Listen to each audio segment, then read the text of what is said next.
No, you're good to go. I'm gonna bring somebody in now. We're trying to figure it out here because you know, Discord is weird in that it has so many different problems that are problems 1 minute and then not a problem the next time you try the same thing. With the majestic.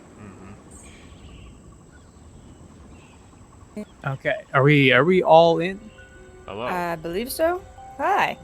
Hey, what's up? Not much. I just got back from self-loathing. How are y'all? I never leave self-loathing. By self-loathing, I mean I ate at Mickey D's. Oh, I did that the other day. That's like oddly specific to what's going on here right now. We're just now talking about aliens and fast food. Yeah. Joel, I was just about to text you that I was going to be streaming again. Did you read my mind? Did you do that, Joel? I think you did. Yeah, no, the original was pretty fantastic. I feel like depending on which era of this series you kind of came in on, you'll have different tastes as to which one you really like. Personally, I played the second one a whole lot, played the first one a little bit, and then never played any of the other two that came out that seemed like weird and different. There's one where you like specifically pilot like a giant robot for the majority of it. That special seasoning strange series. Beyond my wildest dreams.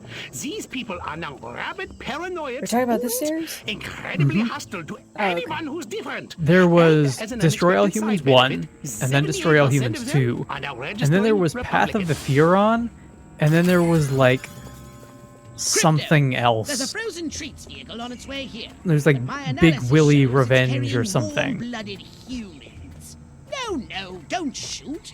This is highly suspicious. And that was the one where you like, you know the like the Lard Lad Donuts giant dude. You were basically piloting like a robot of that. But that robot pie is calling my name. That's literally all I know about it. I think that's literally played this game before. I know of it. I've never played this game. These ones are super fun. It's kind of like, have you ever played the Hitman games? Yes. Imagine taking Hitman, but it's more cartoony, and it was written by like Jonan Vasquez. Oh, okay, so this is like the spiritual predecessor to Hitman? Because I know this game came out like on the early, like the PS1 era, and it got remastered. Say that they coexisted, actually. Really? I could Yeah, be wrong. Hitman's been around for a long time. Yeah, I think Hitman as a series might predate this one. But they're pretty similar in a lot of ways. You have a lot of you have a lot of missions that are specifically like, hey, get into this building somehow and maybe steal somebody's skin and face in order to do it. But certain people will see you depending on what kind of class they are. Only when you play Hitman and you mess up and you have to start shooting your way out and throwing beans at people's heads, that's like expected in this game. My favorite comparison, or the thing that Yahtzee said, was like in Hitman, if you mess up one time, the cock-up cascade ensues. Because the second you screw up that one time, it's just all over. You might as well reset. Yeah, it is moments like that here. Very much like a waterfall of failure. I tell you, those new Hitman games, they have some really satisfying throwing physics. And I say that because it's like half the time the items that you get to pick up are like, here's a expired can of Chef Boyardee, and you just bean somebody in the head from like 40 feet away with it. It's fantastic. Now it's time to destroy some units.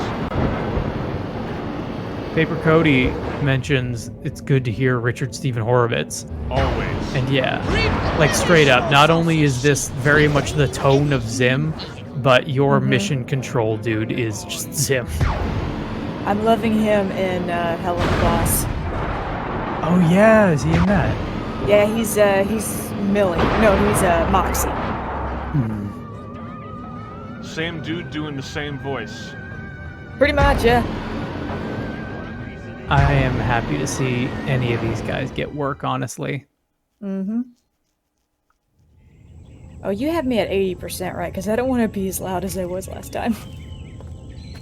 You sound good on my end. You sound about on par with Bix here. Well, I Okay. don't know about you, Good, but because I'm I not was sitting around I here was waiting to get really loud abducted. in that video. Keep your panties on, Yeah, how does Mary. Mandy sound I on your just end, got a word over Bix? the radio. Fine. There's an army convoy right Cool. outside this town. Cool. With tanks. Cool. Thank God. Thank Majestic. Silhouette got the army to do something right for love once. these guys. Take some The cars peanut and gallery. go get them. Try and stop me. Something I'd like to point out is that they didn't try to remaster the audio at all for this. Really? So it's all the If same the audio? scientists Every It's all single the bit of same. it? with the Yep. formula, Well, That like all is the dialogue. awesome. operation is at risk. Oh, well, Destroy those okay, so vehicles same before they dialogue, leave the peninsula. new voiceovers.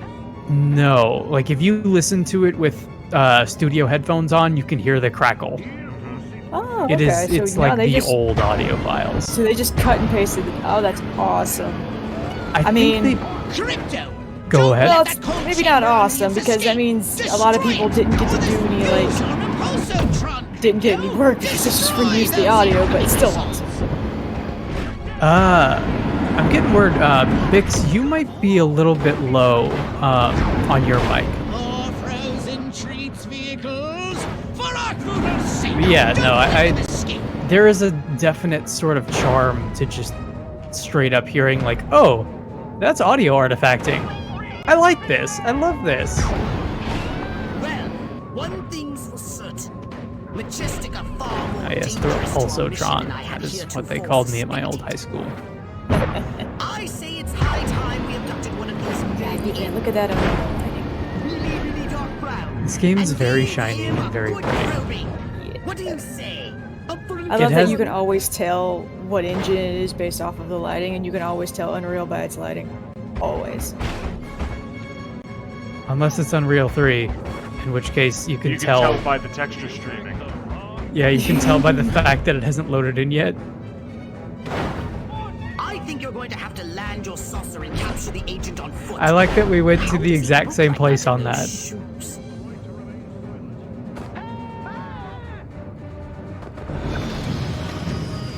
I gotta say, there is something very calming about watching this game with this kind of music. I know it doesn't play for radio, but it's a good time. We're under attack. Are y'all listening to lo-fi? Green men. I am listening to like Renaissance era lute and cello music. Oh, This is the first thing I could bring up. Seen government issue That's puke. fine, too. It isn't pretty. I recommend it for any and all situations. honestly, when playing a game like this with all this carnage, I recommend Frank Sinatra. Fly me to the moon. Yeah. You're not wrong. Anytime, I mean that's like half of the fun in New Vegas, right? Mm-hmm. Blowing people away and listening to Blue Moon.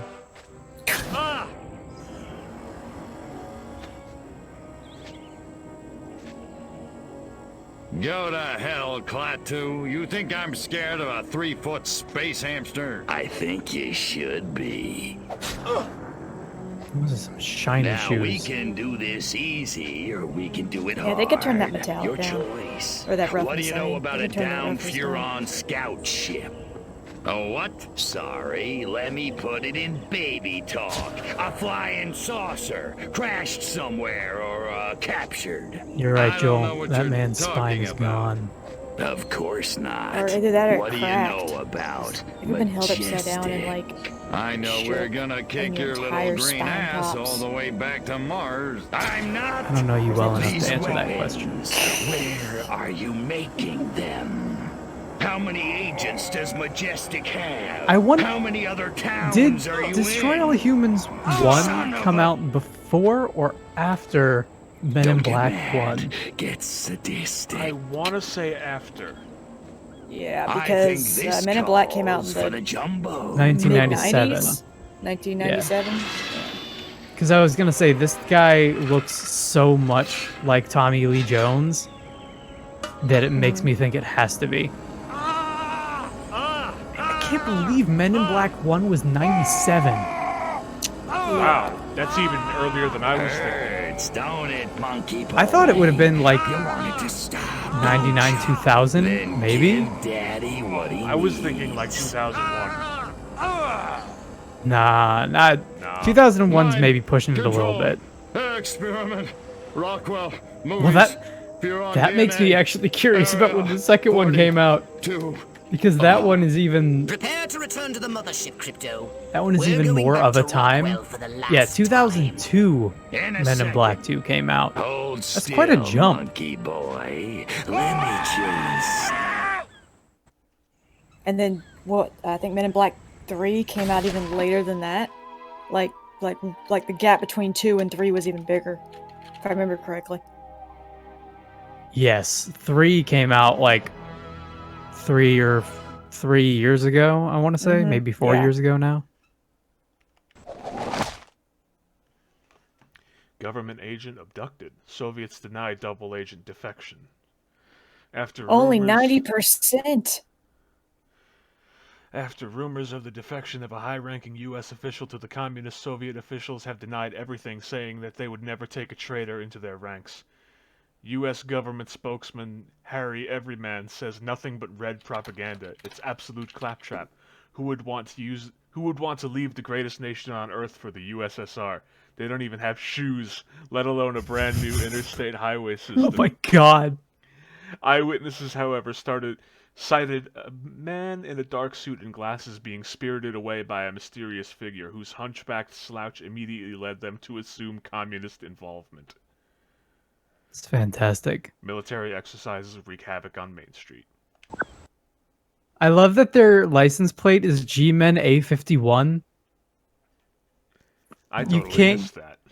You can't get much more on the nose. You little ball of unbridled aggression. My lizard brain immediately thought, like, wait, G-Man from Half-Life? I mean, yeah, but Why not? Got some choices here.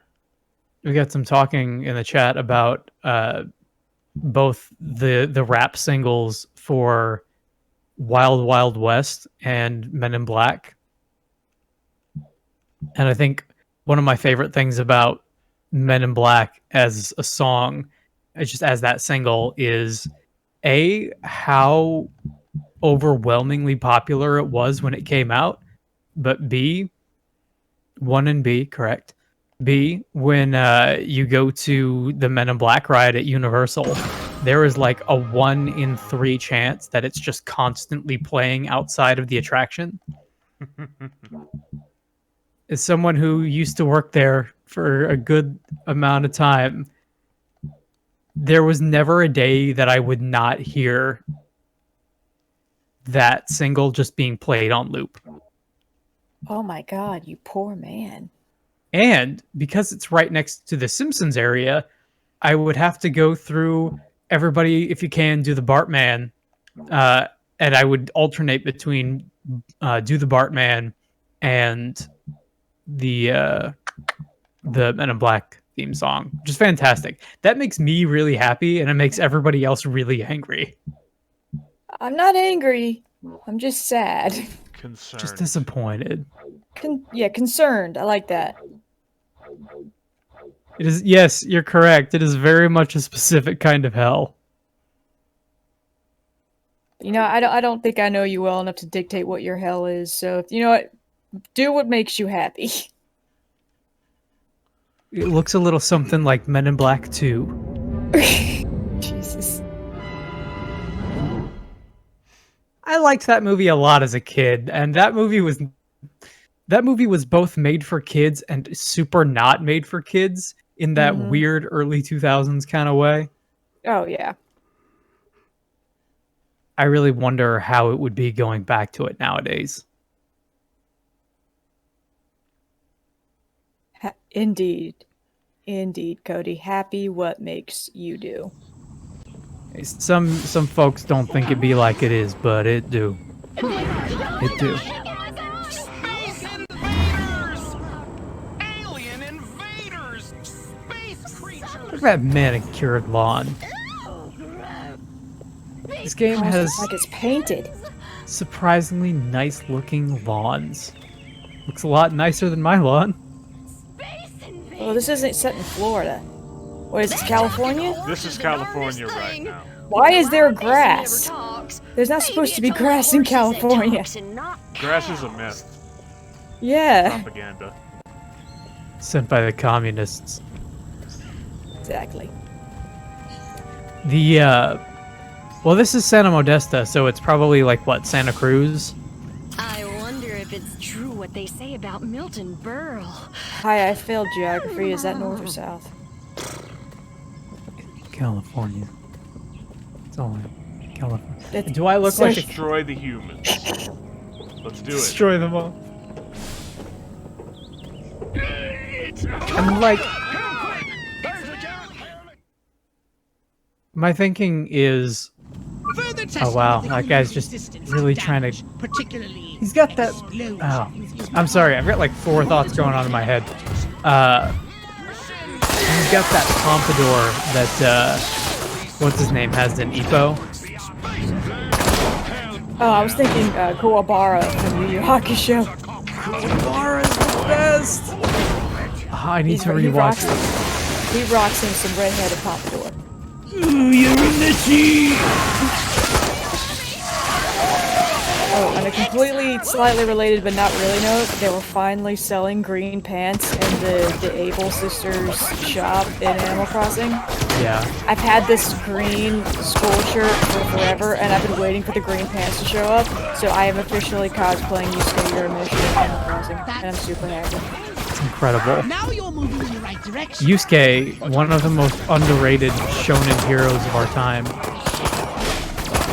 I don't think he's underrated. Maybe not as high as some of the other big ones, but he still showed up in like several of the Jump games. Yeah, but I like him more. And like as a character, I like him a whole lot. Oh, absolutely. I want him to get more play. Like nowadays, people are kind of starting to remember Yu Yu Hakusho, but it's not, you know, your Naruto or your One Piece, you know? It wasn't one of the big 3 for sure.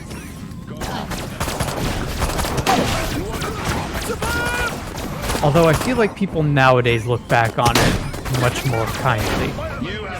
I mean, right up until after the Dark Tournament, and then you just stop watching. Yeah, but the Dark Tournament went on for 40 years, so it's okay. True. Yeah, it's fine.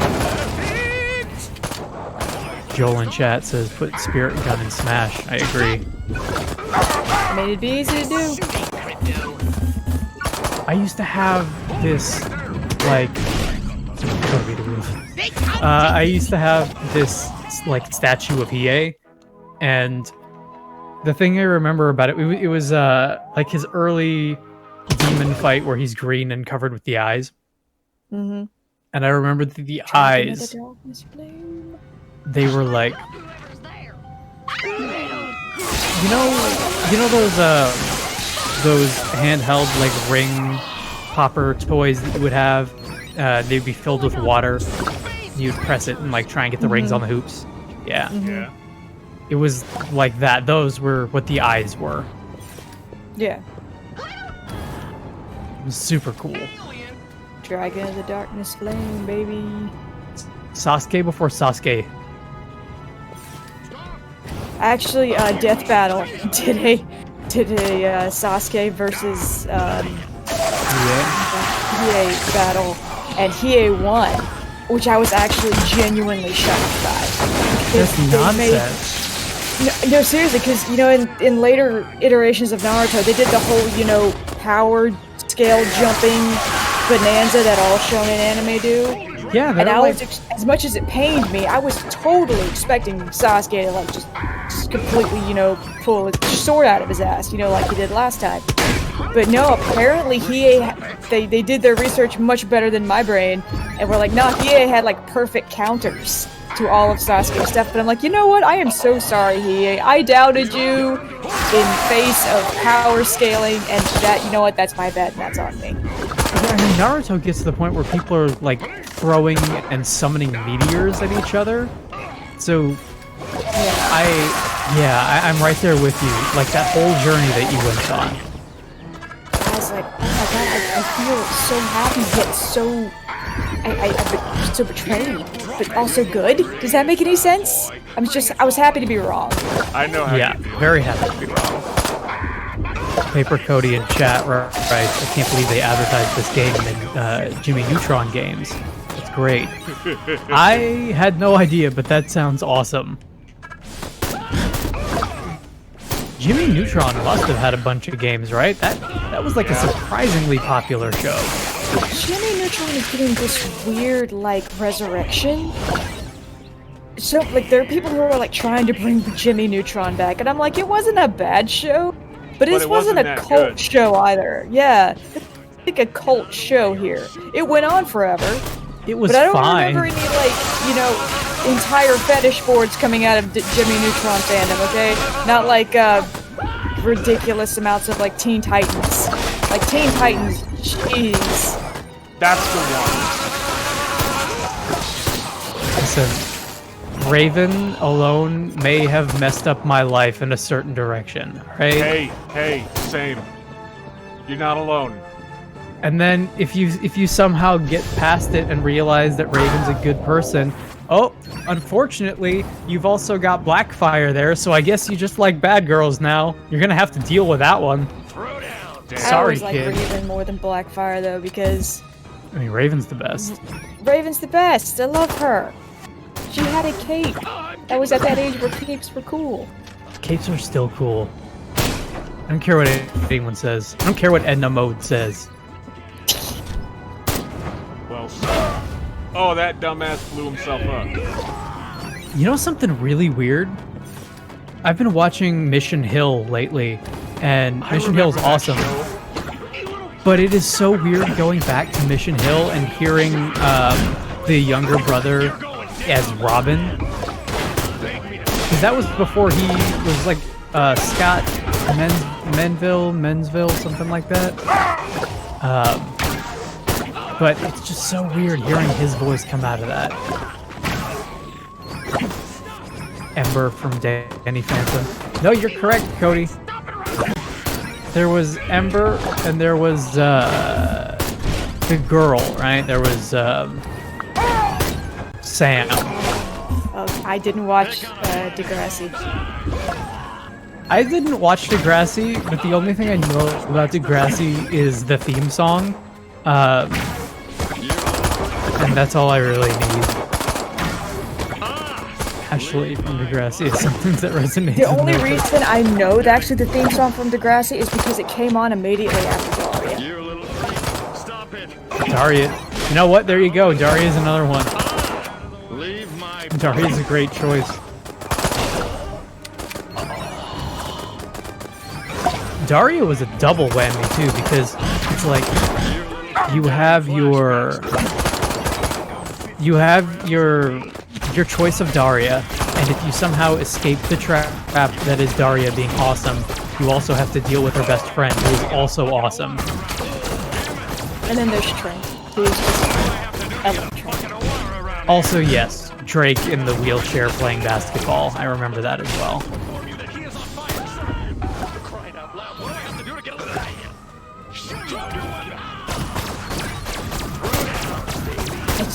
The fact that Drake was like in a teen drama, God, that still gets me. It doesn't feel real. I've seen the clips. I know, yeah, that's Drake. That's who that is. But it's just like, how is this even real? I have one better for you. My love for Buffy the Vampire Slayer is well documented. It's true. As a result, It is. the constant influx on like Instagram that I get of, hey, do you want to look at this stuff from Charmed? And I'm like, no, I don't. And then half the time it comes back as, remember when Dwight Schrute of all people was like a bad guy you were supposed to take seriously? No, that's really awkward. That doesn't work at all. I mean, I never much cared for Drake's rapping anyway, Joel. There's my confession. I think he's alright.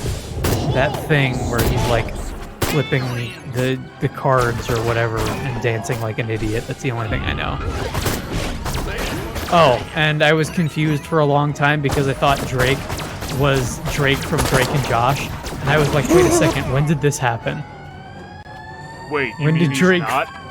He's not. He's just a dude who also happens to be named Drake. There's Drake, who is the rapper who was on Degrassi. And then there's Drake Bell, who is the Drake that everybody cares about.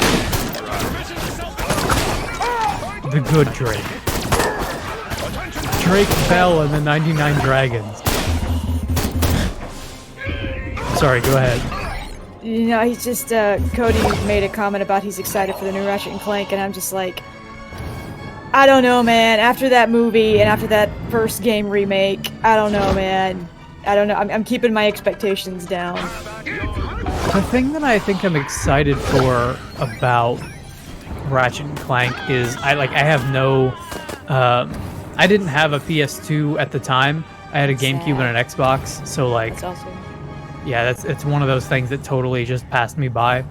But the gameplay demo that they showed of like, watch us move through all of these environments super fast without having to spend any time loading, super cool to me. That's the thing that I'm excited for. Otherwise, it could be anything. The weapon creativity in Ratchet & Clank was just, oh my gosh, awesome. I mean, without Ratchet & Clank, we wouldn't have PS4 Spider-Man, so I'll take it. You have to explain that one.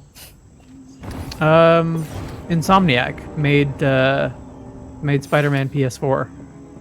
Oh, that's right. For some reason, I was thinking, like, Sony? Because Naughty Dog... And I'm still waiting on my friggin' Jack and Daxter remastering, by the way. You won't have to wait too much longer. I'm sure that's coming. Don't get my hopes up. I would say I have a real love for the Uncharted games. As somebody who really loves Indiana Jones and just pulp adventure in general. I am still a little upset that we never got like a game about Sully. I would love to go through a full game where you're just playing as Sully and you have to like manage a meter or your back will start to hurt or something. Wasn't that just Metal Gear Solid 4? That was just Metal Gear Solid 4. Ouch. Dude, that literally happens in that game. I know, that's what I'm saying! If you roll around too much, his back starts to hurt. But also, if you, like, you have a stress meter in that game, and you can refill your stress meter by talking to your therapist. Metal Gear Solid 4 is a genius. Great game. He is a mad genius. Paper Cody says, I expected him to do a Sam and Sully spinoff. Totally. I would have loved... You know what? I really liked Chloe. And Chloe never really got to do much after that second game.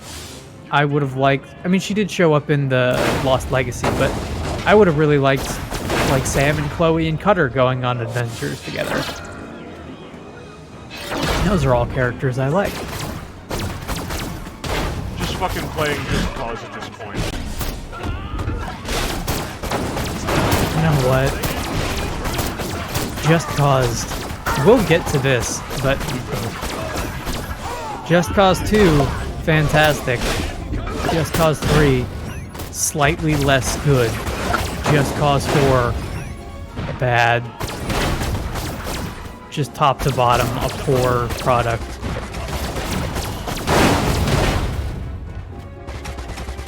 Yeah, no, Uncharted 4 is a fantastic game. I still go back to, like, even as like an Indiana Jones movie, if you just want to watch it as that, it totally holds up just fine. And I was always bummed because, like, I have no real love for what do you call it? The Last of Us, but I always really liked Uncharted. And it bums me out that Last of Us got, like, so much more of a push than Uncharted did. And they're just kind of, like, at the polar opposite end of what I really want. Uncharted got 4 games. It did, but it wasn't like... There's this weird following that those Last of Us games have, right? Not anymore. Not anymore. Nope. And guess what? That's some righteous indignation for you. Well, I mean, boy, that was interesting. Yeah, Last of Us 1 was notable when it came out for sure. I liked what they did with the narrative stuff, but everything about gameplay and the setting kind of bummed me out because I was never really all that into zombie fiction. I mean, to be fair, that was kind of the point. I mean, it was all about a dystopia future where everyone was miserable, so... I mean, I can get by with, like, not being happy in your setting, but I think it was just a bit overrated was my thing. But also, okay, I'll say this, right? My big thing for video games a lot of the time is I would rather swing a sword or I would much rather punch a guy. If you pull out a gun while you're playing a game, you lose my interest like 33% right there. I too suck at aiming, so I feel that. It's just like... I've never been good at third-person shooters. Never have been. I like the melee options more. I like interacting with the world more than like pulling a trigger and just watching a health bar go down, because that's what it is in so many games, you know? At least stuff like Ratchet and Clank and Destroy All Humans have the decency to be like, this is a probe gun, this is a lightning arc conductor gun. And this is a gun that turns your enemies into chickens. And they all auto-aim. But if it's all like, yo, here's a 1911, I'm like, okay, cool. At least give me a Jericho, thank you. What else you got? And they're like, we got a shotgun and an assault rifle. And it's like, nah, I'm good, thanks. Enslaved? Enslaved Odyssey to the West? Yes, I did play Enslaved. That, oh my gosh, I have wonderful trivia about that game if you would like to hear it. Absolutely. Okay, so that was Ninja Theory's first crack at mocap. Matter of fact, they wanted to do it so bad that they actually got the guy who played Gollum from Lord of the Rings to do the acting for the main guy, to do the mocap acting. Yes! Andy Serkis. Yes. I did, so I had heard that. Yes, that was their very first, like, that was one of the very first big instances of mocap in video games. You're going down, Bix, you might actually get something out of that in general, because Journey to the West is straight up like a retelling of Journey to the West. Monkey Boy. They take creative liberties. It's like a adaptation. lot of creative liberties. It's an adaptation. You know. I remember it. Yeah. Vaguely. It is probably the closest thing we're gonna get to like a Dragon Ball video game instead of like a Dragon Ball Z video game. You know what I mean? because Dragon Ball was also very, very much a Journey to the West kind of thing. A saucer upgrade, Yeah. perhaps? No? How about your gun or your This is something we'll get into later also, but in a similar vein, there is a very popular or I guess very well-known piece of literature called Bridge of Birds, which is a similar kind of, archetypical journey through martial arts and self-discovery and stuff like that. And Jade Empire is like a loose retelling, and in some cases, fairly straightforward adaptation of that. And I think that you would get a lot out of that too. Just very like high literature, East Asian influence kind of thing. Sounds cool. That's right, Cody. Big staff, satisfying combat. Mm-hmm. Any game with a bow staff is a good game. I'll put that out there. So you pick Donatello for your Ninja Turtles game because he's always got the longest reach. All he ever plays is Sun Wukong in League.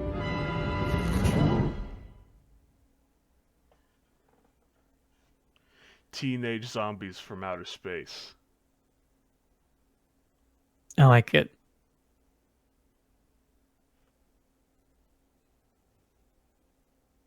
Huh. Weird. I didn't know that Hard Drive had like a live podcast. That's weird. I didn't know that either.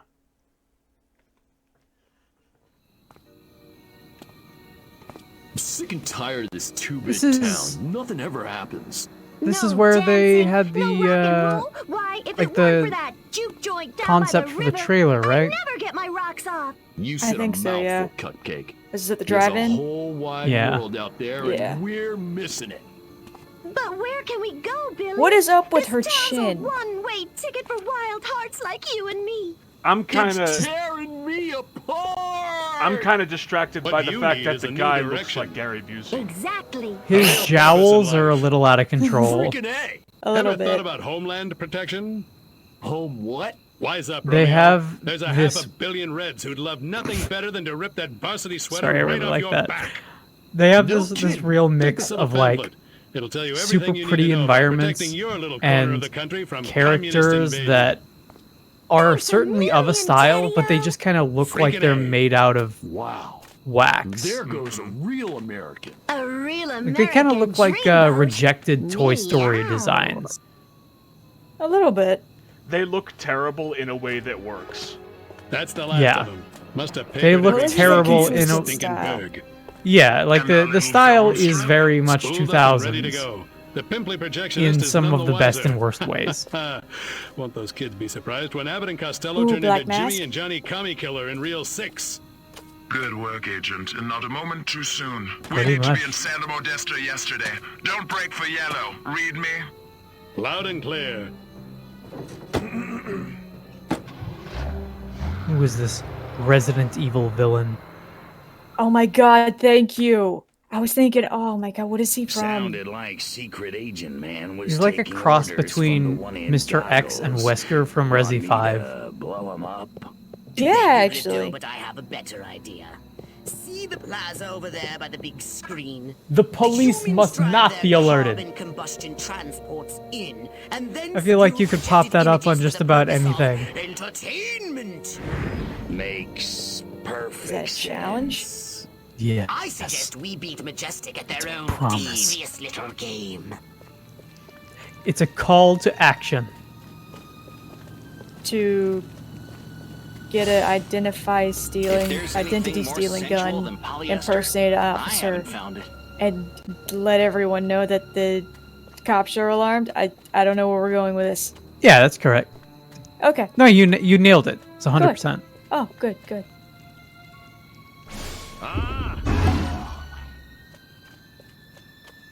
There goes this ad. Yeah. I recently found out that one of the few games to take advantage of multi-core, or sorry, multi-thread is Hitman and Hitman 2. So those might be games that we could actually get running. Ooh. I was thinking about this. just Wait, don't you this- have a PS2 emulator? I do, but I'm talking about the rebooted ones that came out. Oh, okay. Oh, wait. The World of Assassination What the heck kind of trilogy. thinking is that? Meat. Is that y'all's next project? Just to go through all the Hitman games? Nah, not next. I've prepared a special I don't know. film I don't know that I I'm want to sure play the some of those older ones. Be a good boy and pick it up. Only because like Blood Money is real good, but I think Blood Money and Silent Assassin are real good, but some of the other ones are they have some issues. They're hard to go back to, I would say. It's the same problem I have with Deus Ex 1, which is Deus Ex 1 is super cool, but you have to like press the right tilde bracket to zoom in on your sniper, and it's a mess. Like the oh God, what was the newest Deus Ex game? Human Evolution? Mankind Divided. Mankind Divided. Their environments were fantastic. Beautiful. Just the color theory behind all of their setup is like, oh, this is good. It's like Art Deco meets Cyberpunk, and I loved it. So here's something that that I would say. And did you play both of the newer games, Maddie? I did not play either of them. I just went onto ArtStation and found all the environment artists and looked at their stuff. So we were talking about this a little bit before, but Deus Ex Human Revolution, the first one, is like it's probably a game that I would consider maybe not a 10 out of 10, but like a 9.5 out of 10. It's got some issues with the boss fights, but other than that, it's like one of the most solidly replayable games I think I've ever played. Right.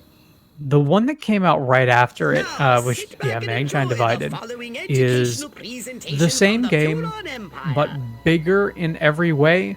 And, like, I would say the faults got bigger, but the strengths also got bigger. So, like, everything that it did well, it does even better.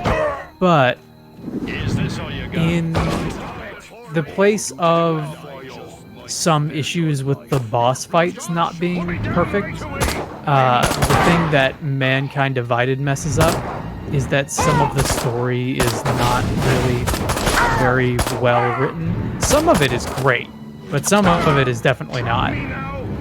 But that game is, like you were saying, just beautiful to a degree that when I played it, it was literally melting my GPU and my computer all in one. Yeah. Literally every time that Jensen came on screen, just artifacting would start to bleed in and everything would get really, really hot. Did you play it on your laptop? No, I played that on a desktop. Oh, jeez. That Mankind Divided, because it's a Square Enix game. And they like their graphics. They do. If that thing is running at full power, it will. Like I think I have an actual scorch mark on one of my tiles because of how hot some stuff. Like I had a penny that was underneath my tower at the time, and it melted the penny into the floor. And that's kind of funny, right? Like that sort of encapsulates my feeling on Mankind Divided. Is like, yo, this thing is kind of messed up in a lot of ways, but I really appreciate it. It doesn't need to be this. I guess the term is it doesn't need to be this extra, right? But it sure is. No. It's just poor optimization. That's what that is. It is also that. It can be both. Can be both. So, who here has like the newest-ish, not quite newest because it's not out yet, but slightly newest PlayStation? I think you and I both have a PS4. All right. Which one of you played Final Fantasy VII Remake? I haven't played it yet. I really want to. Yeah, I played that. How'd it go? Because I've Went heard a lot well. of interesting hot takes, and I watched the movie version. I Oh couldn't finish no! it. I could not No! finish it because I Okay. can't get past this horrible dialogue. Wait. Before we go any further, so Bix has not played Final Fantasy VII straight Oh, up. no spoilers. No Yeah. spoilers, but shit, Jesus Christ. Nomura Yeah. writes like he has locked himself in a basement for 20 years watching Yeah. nothing but harem anime. Dude, if I didn't tell you this is the same writer as Kingdom Hearts, I wouldn't have to, because you could just tell. Yeah. There gets to be a point where people might as well be talking about the darkness and nobodies, just using like completely different terminology, but it comes across almost exactly the same way. Yeah, Nomura is Nomuraing it up pretty hard. But here's the thing. Here's my question. Why Yeah. was I more forgiving to the early Kingdom Hearts games? Not Kingdom Hearts 3, because Kingdom Hearts 3 went way up its own ass. But the early Kingdom Hearts games, I love them. Yeah, there's some corny dialogue, but overall they're fine. They're passable. But I don't know what it is. Just in Final Fantasy VII, it's like this dialogue is just bad. I mean, the voice actors, bless them, they're doing the best they can. But God, this is just bad. And I don't know why. Maybe it's because the characters are more realistic looking, and I have higher expectations now, because it's been about 20 years since the first Kingdom Hearts game came out. I don't know. I Okay, don't know wait. what it is. Are we talking about our experience with remake, or are we talking about our experience with Kingdom Hearts? Because those are very two different reasons. I don't know, man. It's the same writer. So I'll tell you. Okay, so in Final Fantasy VII's case, a lot of that dialogue is not verbatim, but close enough to the original that they were like, we have to keep these lines, we have to keep the intonation, and these characters are weird, and they're supposed to be weirdos. Like, they are supposed to be strange people that are charming because of their strange and awkwardness. The reason that and they kept that. I think they did a lot of really good work in 7 with like adapting, this is how these weird anime people would talk if they were actual people. Yeah. If we're assuming that this anime is like real in its own world, this is how this might play out. I never played the original 7, so maybe that's where this disconnect is coming from. A little bit. So they have a certain pedigree to live up to, right? And there are a lot of expectations because of how big and kind of industry defining 7 is and was. And the original translation for 7 is not very good. There are a lot of problems with it, both in terms of like badly translated, and also this should not have been in the script to begin with and then got translated. My example is Barrett in the original is kind of a racist caricature a little bit. He is just Mr. T, straight up. Like, straight up just Mr. T. He's also best girl, but... Go for it.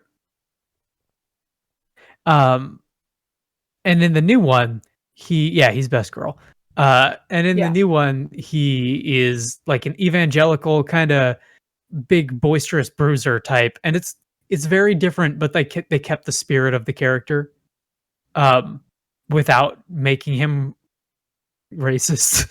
Well, here's the thing though. They took the first, like, what was it, 3 hours? Or like 30 minutes of the game, of the original game, and then like stretched it to like 8 to 10 hours. So they had to add in some new dialogue, right? So it can't all be verbatim. No, like every time that you go on like a main mission and you see Like you can very clearly tell when the A team was working on that game and Mm-hmm. when the extra content was added in. Like you can very easily tell where all the money went, right? Generally when there's money on screen and stuff feels like it's the biggest thing ever, that's what's being adapted. And then like everything having to do with mini and side quests and like wandering around the world, that stuff is almost all expanded on. I mean, that's fine. You had to. They're including all of this new content. That's fine with me. There was just a couple of sections where I was like, because again, I watched the movie version and I watched a couple people stream this. There was one guy I was watching him stream it. I caught it like midway, and it's Mhm. the mission where Cloud meets Aerith. So Cloud comes Uh-huh. through the ceiling and lands on the flower bed. And red hair guy shows up and he's like after her for some reason. And the whole interaction with Aerith in this situation of this guy landing into her roof, through the roof, and the guy who's come up to like kidnap or something, and she's acting like Like she's I seen just it before. like she's just disconnected. Like I she has no base. She just is. She's like, oh, none of this is like real. I don't know. I guess I don't Yeah, know if like that really come means on, anything. yeah. But then it gets to a point where it's like she very sweetly and almost like asking him to carry her groceries. If you'd be so kind as to defeat the guys who are trying to kidnap you, please. But what really upset me is that after Uh all that bullshit, they get out to do the monster fight, and she starts fighting the monsters, and I'm like, what is this bullshit? You're telling me you just let some random guy fight your battle for you when you had the ability to fight this entire time? What fresh bullshit is this? I'm gonna say, and this is for Bix's benefit also, whether or not he's here. I thought he left. I'm sorry. No, he I think he's coming back, but like just in case Okay. this comes over, um, there are definitely reasons for that, and the reasons for that are it is straight up a disconnect between like parts of this are supposed to be weird as part Mhm. of a mystery, and part of it is supposed to be weird as a wink and nod to the original.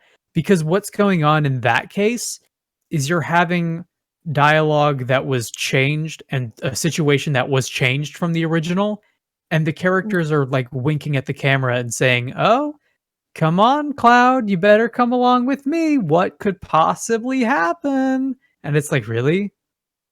Wh- You're not talking to Cloud. Yeah, You're not talking to Cloud. yeah. It's. I don't know. It's. Yeah. I'm right there with you. Those are I totally never the played. points I that never played the original, so I'm not getting all this wink at the camera stuff. and that's kind of the big problem. Yeah, And to say any more would be giving stuff away, but yeah, that right there is yeah, Final Fantasy VII Remake was made for people who played the original and wanted fan service. and that's It's fine. not it's not it's not what it's not what it seems to be. Yeah, But in terms of Kingdom Hearts, yo, the reason that stuff is weird it's and because why Nomura is weird. yeah, but like okay, so those first two games, right?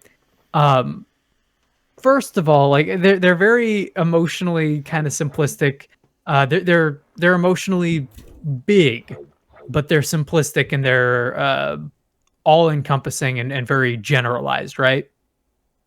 Mhm. It's all about like friendship and the power of love, and we got to do it because destiny and everybody's our best friends, and it's very earnest and anime, right? Mhm. It gets a And pass. it works because most of the people playing at that time were the same age as like Sora and Riku, and everybody was Yeah. 10 to 12, maybe even younger. Um, and it was very resonant in that way. And then you take 12 years to come out with a sequel, and everybody's grown up, and the writing hasn't changed, but also they didn't like end the story. Yeah. So it's a little bit of like the script did not grow up along with the characters. Sorry, the script did not grow up along with the audience. But it's also just like, yeah, that's kind of how Nomura is. He writes very big, high-minded, super emotional stuff that kind of doesn't mean anything. I still enjoy. Like, I think I went back and I rewatched a couple of playthroughs because there was a channel that was going through all the Kingdom Hearts games, and I still enjoyed Kingdom Hearts 1 and 2. Yeah, it's got your corny dialogue, but it was nothing compared to how bonkers 3 got. And I personally say that 3 got as bad as it did is entirely because Disney got their friggin' hands in it. Okay. And I know that's what happened. That's why the Frozen and Tangled levels were in there, and they didn't play with the story at all. I'm gonna say 2 things about that, and one is I totally agree with you. I tend to prefer it when stories are like that, when they are big and cheesy and over the top and very like emotionally overwrought. I think that's awesome. Because it's way harder to pull off sincerely. There's just so much going on, and if you hadn't played the 10 in between games, yeah, you were lost. If you didn't play the Nokia game that came out that you could only get in Japan, then maybe pick up a Dream Drop Distance on your DS. And you might understand this. And it's like, hey, guess what? And also Birth by Sleep, because that's actually really important to know all these 3 characters. Oh, and also, friggin', oh my god, because you had to pay $365 over 2 days to get Kingdom Hearts 2 to make any sense. Because they drop you in a cage too, and bam, the organization is a thing. It's like, where the heck did these people come from? And here's the deal, right? I have gone through that story a couple times trying to understand it. And you can't. I understand like the beats of the story and what's going on. I understand the plot. I don't understand the story because there is none. You know what I mean? It's all nonsense. Like beat by beat breakdown. I can follow Act 1, Act 2, Act 3. This character does this key event. And I can understand like what they're going for. But yeah, like something about the writing in 3 is really something else. I remember the thing that got me was when they first did the E3 trailers for it, or like the Square Enix event or whatever trailer it was, and this girl on the beach with Aqua, she looks dramatically at the camera with her dark anime eyes and says, "Mickey, it's too late." And I'm like, come on. Oh, that's right. I remember that. Oh my god, I remember that. Oh my god. What are we doing? What are you doing? That's all of Kingdom Hearts to me, and it perfectly explains why it makes no sense to me. That's it. That's the games. That's it. Yeah. Okay, so, Mandy, you've played the games, right? Yes. I'm gonna tell you right now. So I have not played the games, like physically played them. That's fine. Don't worry about it. I've gone through the story, and I've watched playthroughs, but like, again, I didn't have a PS2 at the time, so what are you gonna do? The first thing that I ever saw about Kingdom Hearts, aside from like the marketing, I had seen Sora's character design, and I knew that Disney and Final Fantasy was a thing. The first thing I ever saw was like the secret cutscene in 2 or whatever. That was like them chasing Xehanort through the mountains or whatever, and there's like a bunch of keyblades stuck in the. Yeah, I'm going to solely pronounce it that way from now on. Thank you. No problem.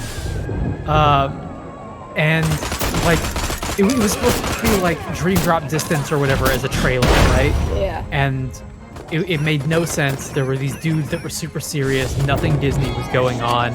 and there was like a graveyard full of Keyblades on the ground in a massive tornado. And that was the only thing I had seen, and also I watched it in Japanese with English subtitles at like 360p. And I was like, there's something here. I don't know what it is, but I can see. I think I need to grow up like another 20 years before I can come up with some sort of thought on this. Joke's on you. You should have played this when you were 12. That would have made more sense. That's right, because I watched it again like last year, and I looked at it and I'm like, I have no fucking clue what this is. And then I watched a story recap and I'm like, okay, I know what this is, but I don't know why. Donkey does the best Kingdom Hearts story recap of anyone I know. I've seen a whole bunch of them. Donkey does the best job. It's like that thing with Goofy having like a Disney death in the middle, you know, where something gets like dropped on his head or whatever, and everybody thinks Goofy's dead for a couple seconds. And I'm like, I can appreciate what's going on here, but it doesn't work. Yeah. It's like, this is Disney. You can't fake death me in Disney unless they're a parent. It's true. And Max isn't even in these games. Max should totally be in Kingdom Hearts. No. No, Yeah. he should not. Don't let Nomura touch anything else. What if instead of Sora, you played as Max? What if we actually had, you know, Treasure Planet and Atlantis show No, up those and movies friggin' are Those good. movies didn't sell though. You But gotta get- they would have made fantastic fucking Kingdom Hearts worlds, and you know it. What, you don't like reliving the plot of Frozen verbatim? Jesus, this is okay. You know what, that fucking Disney. God damn it, Disney! Get your stupid, ugly hands out of other people's stuff. I mean, technically, it was your stuff to begin with, but it's not really your stuff. All right, just go away. Just let me have this and go away. But they didn't want to do it. They're like, no. You got to get the whole friggin' song in there that everyone hates because their children have been singing it for like 4 years. I mean, God, listen. Disney. I grew up. Grew up is the wrong word. When Frozen came out, I was currently enrolled in a musical theater program. I understand. I understand the zeitgeist. But also, let's not forget, that totally happened with the awful Little Mermaid level in the earlier Kingdom Hearts games. Jeez, I hated the swimming level. It was pretty bad. It was the same thing, though. It was I was literally actually the same thing. I was actually happier with the Little Mermaid level in 2 because I hated the swimming that much. The swimming combat was just awful. And I was like, oh god, here's the Little Mermaid level, do the swimming again. Oh no, wait, it's a sing-along, yay! Okay, but I don't have to deal with this! here's my thing too, though, right? Is I don't know what I want from Kingdom Hearts, because half the time I think I want more Disney, and then half the time I think I want more Final Fantasy. And I'm like, I kind of want both of those games, but to exist separate. Like, I want this big, you know, globe-trotting world-to-world Disney game as an RPG. I think that's awesome. But I wish it focused on that and not Sora and the Heartless and these characters, I guess. But I also totally want that story. I just want that story to be better and be its own thing. Well, here's the thing. I'm guessing Square Enix and Disney had some sort of falling out or something. Because there's a lot of can only rumors saying imagine that, so. yeah, the next, I guess, series of Kingdom Hearts games is going to be, like, no Disney whatsoever. Like, Donald and Goofy, like, aren't even going to be in it or something like that. That's just a lot of weird rumors right now. That's awful, but maybe amazing. But it makes sense because Disney's an asshole. I mean, Disney is super evil, but I like me some Beauty and the Beast. I will play a Yeah. Final Fantasy Oh my game God. where I get to go traipsing through Beast's castle. Oh my god, yeah, that was freaking. That's like Beauty and the Beast. Like shows up in all 3 Kingdom Hearts games because that was Nomura's favorite Disney movie. Yeah, I feel like Paper Cody in chat writes Kingdom Hearts 3 was good at the end when shit actually happened. When they Right, stopped thank recapping. you. Yeah, because like you take what, like 12 years or whatever to come out with your sequel, and then you tell almost no story, and then when you do tell the story, it's like, oh, by the way, stick around for our next game, and it's like, dude, no. People have been born and died. Wars have started and stopped in the time since the last final Kingdom Hearts game came out. Yeah, Just end your story. Yeah. Recapping instead of doing some Avengers level shit. Thank you. Yes, Cody, thank you. All of it. All of Kingdom Hearts 3. You just play the last like hour of it. Just find someone with the save with the very last couple of levels, and that's it. That's it. That's the game. So part of my, and this is again, this is part of my my journey through Kingdom Hearts. For the longest time, I knew it was a big thing as a kid, and I wasn't into it. I didn't have the opportunity to play it. And then for like a decade, there was Kingdom Hearts 2 is like the most loved thing ever, whereas Kingdom Hearts 3, to the point where it was like the holy grail of video games that's never going to come out, right? It's this project that everybody's waiting for, and it doesn't seem like it's ever going to happen. And to live in a world where I went on a date to Disney Springs, right? Mm-hmm. Which, for anybody who doesn't know, is like a Disney-owned nightlife, quote-unquote, district by the parks. It's where you go to burn all your money. Yeah, it's a tourist trap mixed with like a nightlife, and everything is Disney flavored. Nightlife is a strong word. It's Disney more like flavored nightlife. All right. Because there's like when I think of nightlife, I'm thinking like clubs. I mean, they did used to have. They have a House of Blues down there. They have stuff. All right, go ahead. But yeah, it is very much like the Disney sanitized version of a nightlife district, I guess. Right. But I went on a date to Disney Springs, and they had this massive event where they had a building blocked out, and it was just like, yo, come in and play the kiosk for Kingdom Hearts 3. And I was at that event! Right? I was there! I was just sitting there because I don't keep up on this stuff. I'm kind of a secluded guy a lot of the time. And I was like, wait a second. Kingdom Hearts 3 exists and I can play it. What world is like first? I feel like I've stepped into an episode of the Twilight Zone or something. Like Kingdom Hearts exists in this quantum state of never being finished, right? And then it's like, no, it's running on this PS4. You want to play it? We got a controller hooked up. You can buy these action figures. And I'm just standing there trying to explain the situation to the person that I'm with. And she's like, I don't understand at all. And I looked at her and I said, neither do I. Do you want to go inside? And we did. And we were just so confused. And then the game came out. Nobody liked it. Well, some people liked it. Some people liked it. I think it's neat. I want to try it at some point. But I don't understand it. It's got great combat. The story is just bad. Yeah, and I can deal with that. I mean, they took what was essentially like the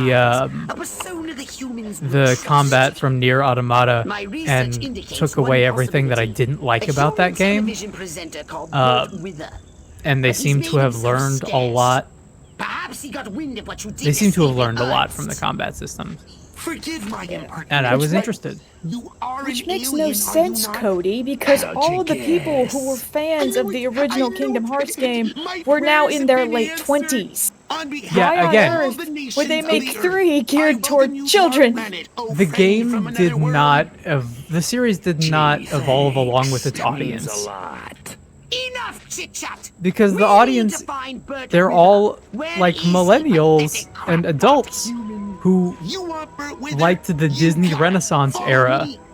Like another part of the reason why those games were so loved and successful, right, is because you have characters like Ariel and Beast, Beauty and the Beast, and you've got the Disney Renaissance, right? Yeah.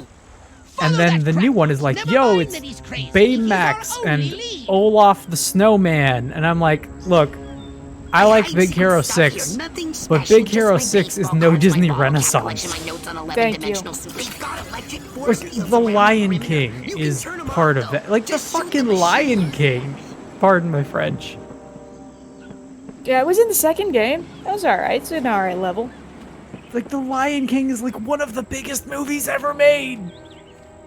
Forget Disney. The Lion King is still like one of the highest grossing theater anythings in the world. Pretty sure. It's high on that list. Being the 9th game. Thank you, Cody. Kingdom Hearts 3 is the 9th, or oh god, was it the 9th or was it 12th? Kingdom Hearts 3, 12th game in the series. Game.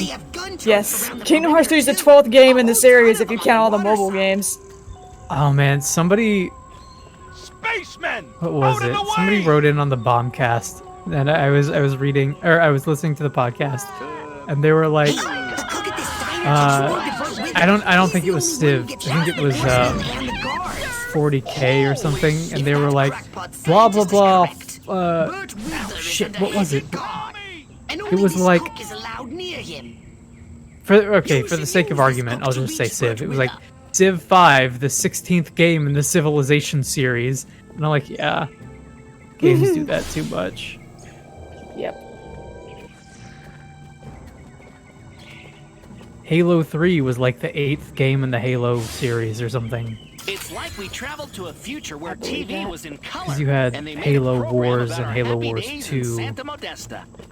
ODST is probably still my favorite Halo game trailer of all time. Can make no comments on the game itself, but the ODST trailer was phenomenal. I'm going to say, depending on what you like about Halo and first-person shooters, ODST is totally one of the best games that they ever made.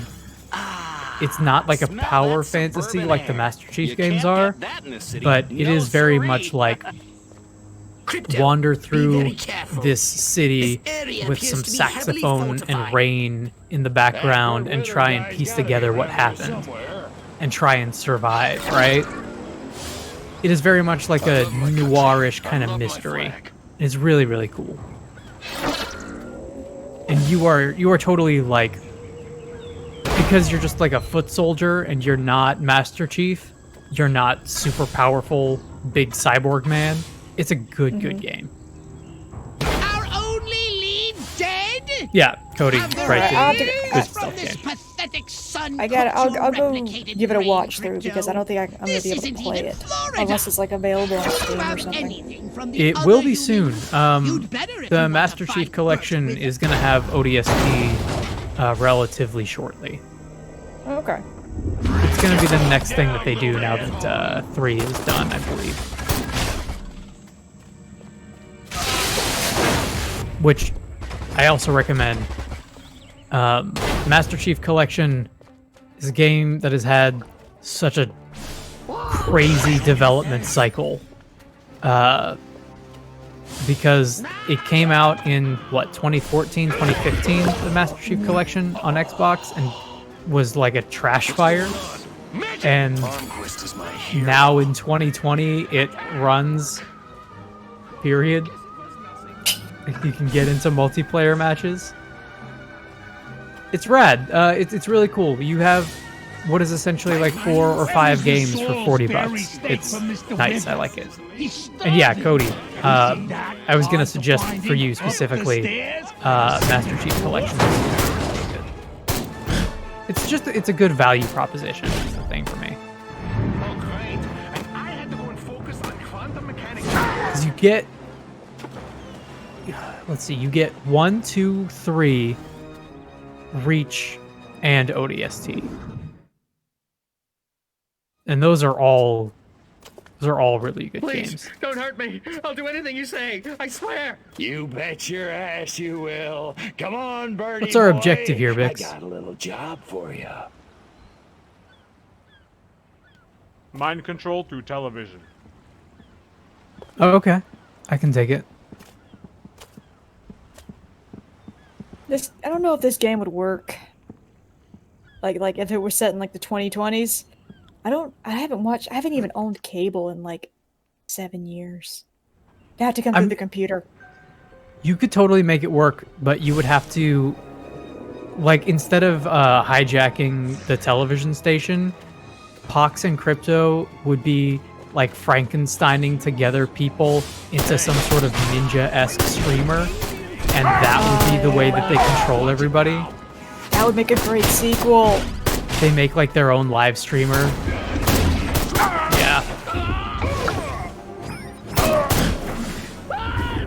That would be a great sequel. I feel like you could make one of these games now. You would have to definitely update it a bit in terms of some of the humor. I think would probably not play as well. You would have to handle the tone a little bit more carefully. Or not more carefully. You would have to be a little bit more aware of it, you know? Because you run the risk of a game of this ilk turning into another Duke Nukem situation. But you could totally do it right. I think there are certain people among us who would not take time to, I guess, the humor. Nap time. Yeah, I would say, like, the representation of people in these games is also not great. Everybody is a stereotype to an extent. But that's kind of the point. Yeah, like, it's the point. I don't know if it would play anymore. You might have to... Like, what, the 50s? The first one takes place in the 50s. The second one takes place in the 60s. But, also, not all of the characters who are caricatures are white. I'm specifically thinking of the Tokyo level in 2 would not fly. No. It's funny, but it's very much irreverent humor. Like, it speaks a lot to the type of humor that this is, that when I was playing this for the first time, I vividly remember the TV across the hall was playing Team America. That was playing in the house while this was going on. That's fantastic. And it's like, Team America is hilarious, but also probably wouldn't fly anymore. On the contrary, it's more relevant than ever. Or so Oh I'm yeah, told. it's But super that's why it wouldn't fly anymore. it wouldn't get made anymore, I would say. No. You would have to, like, quadruple down on the satire and, like, pull a Matt and Trey. You know what I mean? Mm-hmm. What Yeah, if Postal... Yeah. Cody asks, what if Postal 2 came out today? Yo, Postal sucks. Well. I think honestly it wouldn't really matter because you have some really have either of you played or even looked at the newest Outlast game? I have not. Oh my god. I mean, yeah, Postal 2, like, context-wise it was bad, but just the absolute amount of vor that has come out in some of the AAA games recently. I'm like, Postal 2 would just, like, be a contender at best. Outlast 2, one where he's in the cornfield with the 2 different cults, and they vivisection him up through his crotch. And I'm like, what the heck? So, some thoughts on this. As we were talking about presentation of violence and stuff like that before. Oh yeah, that was a big one. Outlast is... Okay, so let's take Outlast on one hand and let's take Postal on the other hand. Postal was made very much for like 13-year-olds who were angry at their parents during the Bush era administration, where people were making like Al Qaeda jokes and it was kind of flying fine. And it definitely doesn't play anymore. So in Postal, you have violence being the joke, and you have a lot of racial stereotype being the joke. In Outlast, the thing that makes Outlast so gritty, I guess, is it's built off the foundation of specifically found footage horror media. And it is far, far, despite taking the inspiration from Blair Witch, nothing happens in Blair Witch. Shit happens in Outlast on screen. But also, the thing that Outlast does that makes it particularly over the top is instead of violence being the joke, the violence is played straight, but also the sexual content in Outlast is the thing that's really ramped up. Yes, it is. And it's oof. It is no, it's not oop, it's yikes. It It's can a be big hard yikes. to watch. Yeah, just a bit. Outlast speaking of really gory stuff, guess what's getting a video game sequel? Oh, tell me. Cannibal Holocaust. Oh, that's not what I was expecting the next two ¿Por words to qué? be. Cannibal Holocaust is getting a video game sequel. Jesus. Oh my god. Why? How? I don't know. Why? I don't know. And I just, the only thing we have right now is the cover. Like, but it is in production as we speak. And I'm thinking, what kind of horrible things are you doing to your developers that would make you even want to create a sequel to that monstrosity? Here's the thing that makes me happy about the way... there's a lot wrong with games and game development right now, for sure. Yeah. But the thing that makes me happy is that Postal doesn't really happen again, like in the same way. Hatred came out, and it was everything that everything that people thought Postal was. It's everything that Postal 1 was. Yeah, it's without... Hatred is Postal without the humor, quote unquote. And it is literally just a game about hatred and a literal murder simulator. And it got an AO rating for like the first time in a long, long time. It got an AO rating, and nobody carries it. Nobody talks about it. Nobody has any positive feedback or things to say about Hatred, because Hatred sucks and it's in poor taste. Not a good game. Yeah. And the other thing that comes to my mind is Agony. Remember Agony? I do remember Agony. Yeah, it was just visually gross. There was nothing... I can't believe I'm saying this, but there was no substance. Though I feel that's a poor choice of words. It's all shock value. Yeah. It's all shock value, but also like the point of it was shock value, and the shock value got watered down because people were like, dude, we're not gonna sell your game. It was poised to also get an AO rating at the time, I believe, and they were told, yo, do something about this because nobody's gonna buy your game. And they were like, yeah, we need to basically you need to sanitize it. And they went back on it, and Agony came out, and Agony sucks also. It's not a very good game. It has nothing to say. Begs the question of like, why? Why did you make it? Why's it gotta be like that? I understand the point of shock art. I understand the point of it. That's like an artistic creation, yeah.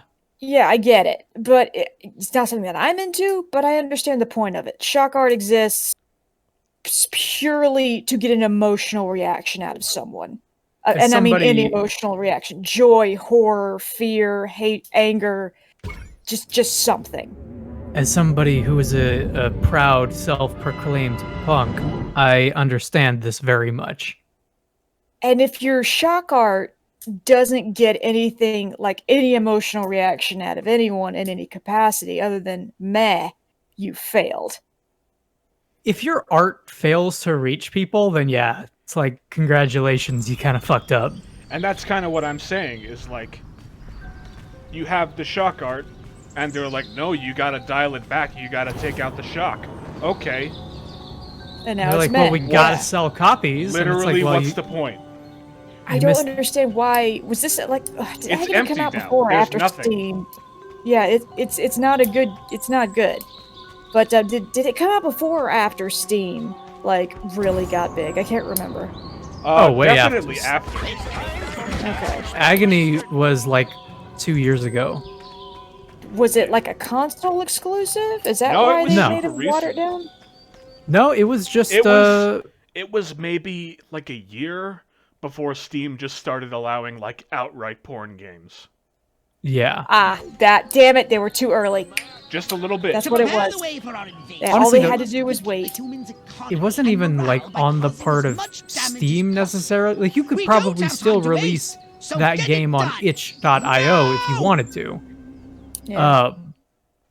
But it was straight up a publisher thing of like, this game is very expensive to make.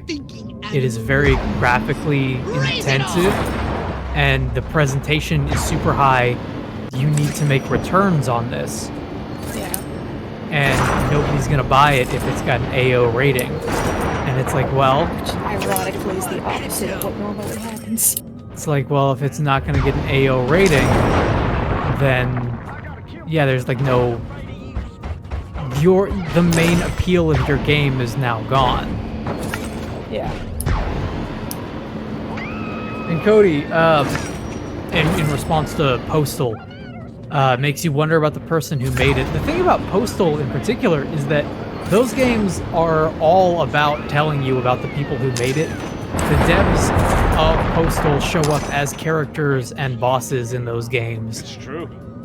And it doesn't even make you wonder about the people who made it, because the people who made it are... Hey, welcome back, Joel. Welcome. The people who made it are exactly the people that you think they are. They're just like idiot douchebags. And I'm not trying to step on anybody's toes here, but they're very much like juvenile idiot is what I'm getting at. Man, Which baby. is the kind of Yeah. which is the kind of mentality you expect from a developer of Postal. You would expect It's all Postal. very juvenile. You would have expected Postal to have come out on Newgrounds. Kinda, yeah, actually. And the weird thing is, Postal 1 was interesting in some ways. Like, Focus! the thing that I think about when I think about Postal is, That must have been specifically the first game, is that last level where That should get throughout the game you get your title cards for each level, right? And your title cards are like the rally or the office building. And then the last one that you get is like a super shocking thing because it pops up and says the elementary school. And you're like, Oh. excuse me? But then it doesn't happen, right? What happens at the end of Postal 1 is you load into that. You load into a playground, like an elementary school, and you can't harm any of the children. You can't harm any of the NPCs. And the reason for that is because you try to, and Postal Dude starts going insane, and he wakes up in a padded cell in a mental institution, and the whole game was a dream in his mind the whole time, and the implication is that the developers are saying, no, we're not going to go that far. If you enjoyed this game up until this point, the dude was he was a problem. You're not supposed to like this so much, right? It was a really weird Civ sim kind of looking game, and had something to say, but I don't think it was well thought out enough to know what it was. And then the other games came out, and Postal 2 is what you think of as Postal, where they tried to lean into it, and it just became like the Uwe Boll of video games, which Uwe Boll made the Postal movie based on the game, so, you know, synergy. Only 1 minute remaining. As far as developers dropping the ball with the message they're trying to deliver, that immediately brought me to, or it made me think of Alice Madness Returns. Yeah. I don't know if y'all ever played the original Alice, American Mickey's Alice. I know what you're getting at. There's just some things, Never be able to read it. as a dude, you really shouldn't write. Because I don't want to go too much into it, just in case someone wants to play it. It's an old-ass game, but, you know, you can still play it if you want to. I'm just gonna say that there's just some things you don't write about, dude. You just don't write about that. And you don't be on the fucking nose. Like, he's really, really not blatant at all. Like, he was trying to be subtle and he failed horribly. It is... Yeah, I think... Okay, so... Like you're saying... Okay. You put a female character in your video game. Mm-hmm. And if it's written by a guy and he doesn't know what he's doing, 90% of the time, something very specific is going to happen. Yes. And that is exactly what happened. And if you are not a good writer, like, gender aside, if you're not a good writer, don't even try. No, don't even. Postal in the TTRPG world, we only have one example to the point that is Postal-esque, and I don't know why works like this ever happens. He was trying to be deep. He was trying to, you know, have like a shocking twist ending, Joel, and I don't get it, which is really dumb because in the first game, it was all about, you know, the stages of grief, which anyone can go through. Like, as a matter of fact, everyone probably goes through them at some point. It's about loss, dealing with the guilt, and the anger of what had happened. And it emotionally, hell, even the levels are still pretty fantastic. You know, ugly as sin, but level design conceptually is they're super still cool. yeah. And it all makes sense because it's all her processing, you know, the death of her family. Not necessarily relatable, but, you know, you're understandable. It's universal and it's human. Yes. And then 2 has such a specific thing happen, and like they try and play up, aren't we clever with how subtle our messages are? But not even remotely. It's so over the top, hitting you in the face with the symbolism every step of the way that you're like, I know. Dude, I know what you're trying to say, and then it gets to the end of the game. They freaking call him the doll maker, and they think they're being clever. Seriously? It's one of those situations where you get to the end of your piece of media, and they were like, guess what? It was the butler all along! And they're like, I know. And he's like, it's crazy? It was the butler the whole time! Didn't see that one coming. And you're like, dude, I know it was the butler. We saw it from like hour 2. We saw it from like minute 2. It's like, but it was me. I was the turkey all along. You thought it was that, but it was Dio. Oh man, I love that. So how about you, Bix? Any game stories where they're like, you really shouldn't have written about this? No games, but I do have an anime story. Oh, do tell, please. Tell you what, though? You both seem like the type that gets around. Maybe you've smoked an anime once or twice. I have occasionally injected anime between my toes. Alright, so I'm going to talk about a very specific anime. I will give you each one guess as to what it is. Okay. Oh no, I fell off the anime bandwagon about 5 years first? ago. I'll go first because I'm probably not going to get it. Alright.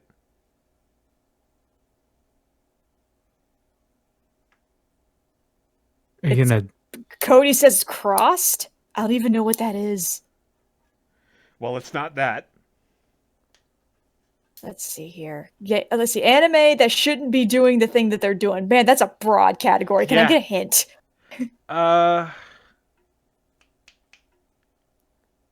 You might know about it because it's from within the last 10 years. Okay. I feel like my mind might be going to the same place as yours because we were just talking about dot hack, Mandy. Oh God, right? I swear to God, if it's school days, please don't say it's school days. Yo, school days is some. We got to talk about That's school awful. days later. That's awful. We'll do that later, but it's just school days. It's not. Oh, thank God. Awful. Awful fucking anime. Oh God, I'm at a loss because that's too broad of a category. Like, anime talking about things that it has absolutely no context or it has any right to talk about. That's a broad friggin' category. Okay, I'll give you another hint. Okay. It's less about... Hold on, what was the button? Yeah, here we go. It's less about, like, trying to broach complex social issues, and it's more to do with, like, you were going for shock value, you shouldn't have gone for shock value. Oh. Yeah, Yeah, I think he probably knows what I'm talking about. think I might know what you're talking about. Oh God. Oh God. It's not Akira, because that was fantastic. Akira was good. I didn't understand Yeah. it, but it was good. Yeah. The best anime is incomprehensible anime. Oh God. End of Eva, baby. Fucking Big Oh, O. jeez. Still don't understand the ending of that. Nobody does. Still one I of my freaking favorites. love Gundam. I love Gundam Batman. I love Gundam Batman Gundam so Batman. much. Love He it. was I love the it. I love tomato all along. it. We're all tomatoes, man. And also, we're all like choir singers too somehow. And Yeah. like the church is involved, but also everything is a stage and it's really cool, and all of the stars are actually spotlights. That kicks ass. I wish the Yeah. ending was better, but I still love it. All right, I give up. Tell me what. Okay. All right, Sander, go. Your turn. You probably know. I'm gonna say Demon Slayer or Goblin Slayer. Really? Sorry, No, not. Goblin Slayer. You're wrong. Demon Slayer's really good. No, not Demon Slayer. Goblin Slayer was what I guessed. I want to. Is I want it- to check out Goblin Slayer. No, you don't. Really? Wait, is it Sword Art? I've never watched Sword Art. Don't. Oh my God! Thank Watch- God you didn't, because Watch the first episode and then stop. no, don't even watch the first episode. Yeah, I This don't is think I we're will. Talking about an oh my God, we're talking about an author who, in the light novel, from what I understand, wrote 3 comedic rape scenes. Whoa. Yeah, that's Yes, that that is a thing that happens. happens in the 3 anime times. too. That Oh ain't- Jesus, it does. They kept Whoa. that. Why would they do that? Okay, so I had my other option that It's I was not gonna Hunter. pick. Hunter. Hunter's good. The other option that I was gonna pick that I don't think it is because I don't think that you've seen it would have been Elfen Lied. No, you're wrong again. I haven't seen it. All right. All right, what is it? Tell us. We give up. I really Go for thought it. you would get it because we talked about this. It was Hellsing Ultimate. Okay, that makes sense. I wasn't sure if you were going for Hellsing or Oh. Blood Plus because I get those two mixed up. I haven't sometimes. seen. Oh man, I haven't seen that in a long ass time. But you've seen it. I have seen it, but I'm more familiar with the abridged series. I haven't watched the That's abridged fair. series. I don't know if I will. Dude, go watch it. I kind of want to. Do it. It's really good. Because I might be in the minority here, because I vastly prefer the original that was by Gonzo. Did I watch the original? You should watch the original if you haven't, because it's good. If for no other reason than to hear Gonzo every time you watch an And to hear the episode. soundtrack, because the soundtrack is excellent. It's Is that the one with the piano? It's like there's a lot of that. Oh yeah, I love the soundtrack. Left foot tapping to the rhythm, I think, is what the theme is, and I love it. I'm going for a walk. I'm gonna say all of the anime that we brought up individually all fits this category. easily. Don't Yeah. watch any of them. Don't Except Hellsing, just I don't. guess. I mean, yeah, watch Hellsing. Hellsing is good. Yeah, watch Don't Hellsing. watch Don't any watch of the other Ultimate. ones. Don't watch Ultimate. But I say that, but I don't know. I feel like I have some unfinished business with that, and I need to watch it again because it's just, I don't know. My evaluation of it doesn't sit right with me. I feel like I'll tell you what. need to give it another chance. But I don't know. You Well, it's go like- through. Go ahead. No, go ahead. I'll wait here. I'll wait for this one. I dropped my dice. 1. But yeah, as far as anime that I probably wouldn't go back and rewatch, I think Ergo Proxy is one of them. Oh man, anime that I would not go back and watch. I got a list of those. Yeah. There are some fantastic anime that I would not go back and watch just for like the sake of wanting to be a happy individual. Dragon Ball Z because it's fucking long. Dude, I've seen Dragon Ball Z through like 3 times, and the best way to watch Dragon Ball Z is to watch it all when you're a kid and then forget about it for 12 years and then watch it when you're an adult. Well, Is there a Nail Breen equivalent of anime? I don't know, Joel. Yeah, probably like, I want to say A1 Pictures has probably put something out like that. Oh, Jesus. Anyway, Hellsing, the reason I wanted to talk about it. Yeah. Mm-hmm. There's a lot of gore, and that's one thing. Because it's not... It's like we were talking about the last time we played this, actually. Oh, God, you're talking about the fucking... The flashback scene with she's in the closet. And they're, like, killing her mom. Oh, I know what you're talking about. Oh, my God. That's one of them. That's one of them. But that's not what Jeez. I'm getting to that. I'm getting to that. So first off, there's the blood and the gore, but it's pretty standard, like, anime stuff. Just people getting sliced up. There's blood everywhere, you know. Standard stuff. But then you get to the meat of it, and you find out that it's really, really, really, really rapey. Yeah. Yeah, it's real bad. As vampires are wont to do. Yeah, that's true, actually. There's regular rape. There's this weird sexual undercurrent to everything. Yep. There's necrophilia, and there's child rape. Yep. And it's like... And it's weird. I had this thought process while I was going through it, where I'm like, wow, this is not as good as the Gonzo series. Because it took all of, like, the coolness and style and just class that it had, and just... It traded it in for rape, and I'm like... Pretty much, yeah. And then I had this moment later where I was reading about it, and I found out that Ultimate is supposed to be like the definitive version. That's more accurate to the manga, right? Yep. And that's usually how that works. And that was the moment that hit me in the head like a fucking brick. Because I had a Because, like, Ultimate has an ending. It has an arc. It goes places. The Gonzo series doesn't have an ending because it was made before the comic was finished. Right. It has an ending, but it's not like an ending, if you know what I mean. Yeah. It is not like a cohesive ending to a story. Alucard died on the way back to his home planet. Yeah. That's pretty much the ending. It reminds me of the original Full Metal Alchemist versus Full Metal Alchemist Brotherhood. Yeah. You know, the original had a completely different ending than Brotherhood. And the reason it had a completely different ending than Brotherhood is because the manga had not finished. And they were kind of running out of ideas for filler. It's a classic anime problem. Yeah. They keep doing it, though, so they don't learn from their mistakes. Yeah. It's the problem that you think Dragon Ball has, but it doesn't. Dragon Ball is pretty accurate to the manga. That's just what Dragon Ball is.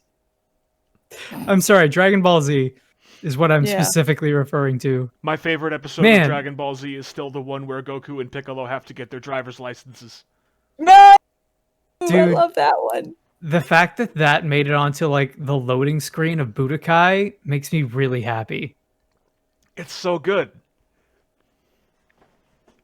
That's my favorite stuff in Dragon Ball Z is when the characters are just existing in the world and talking to each other as these massively overpowered beings that have no business being anything.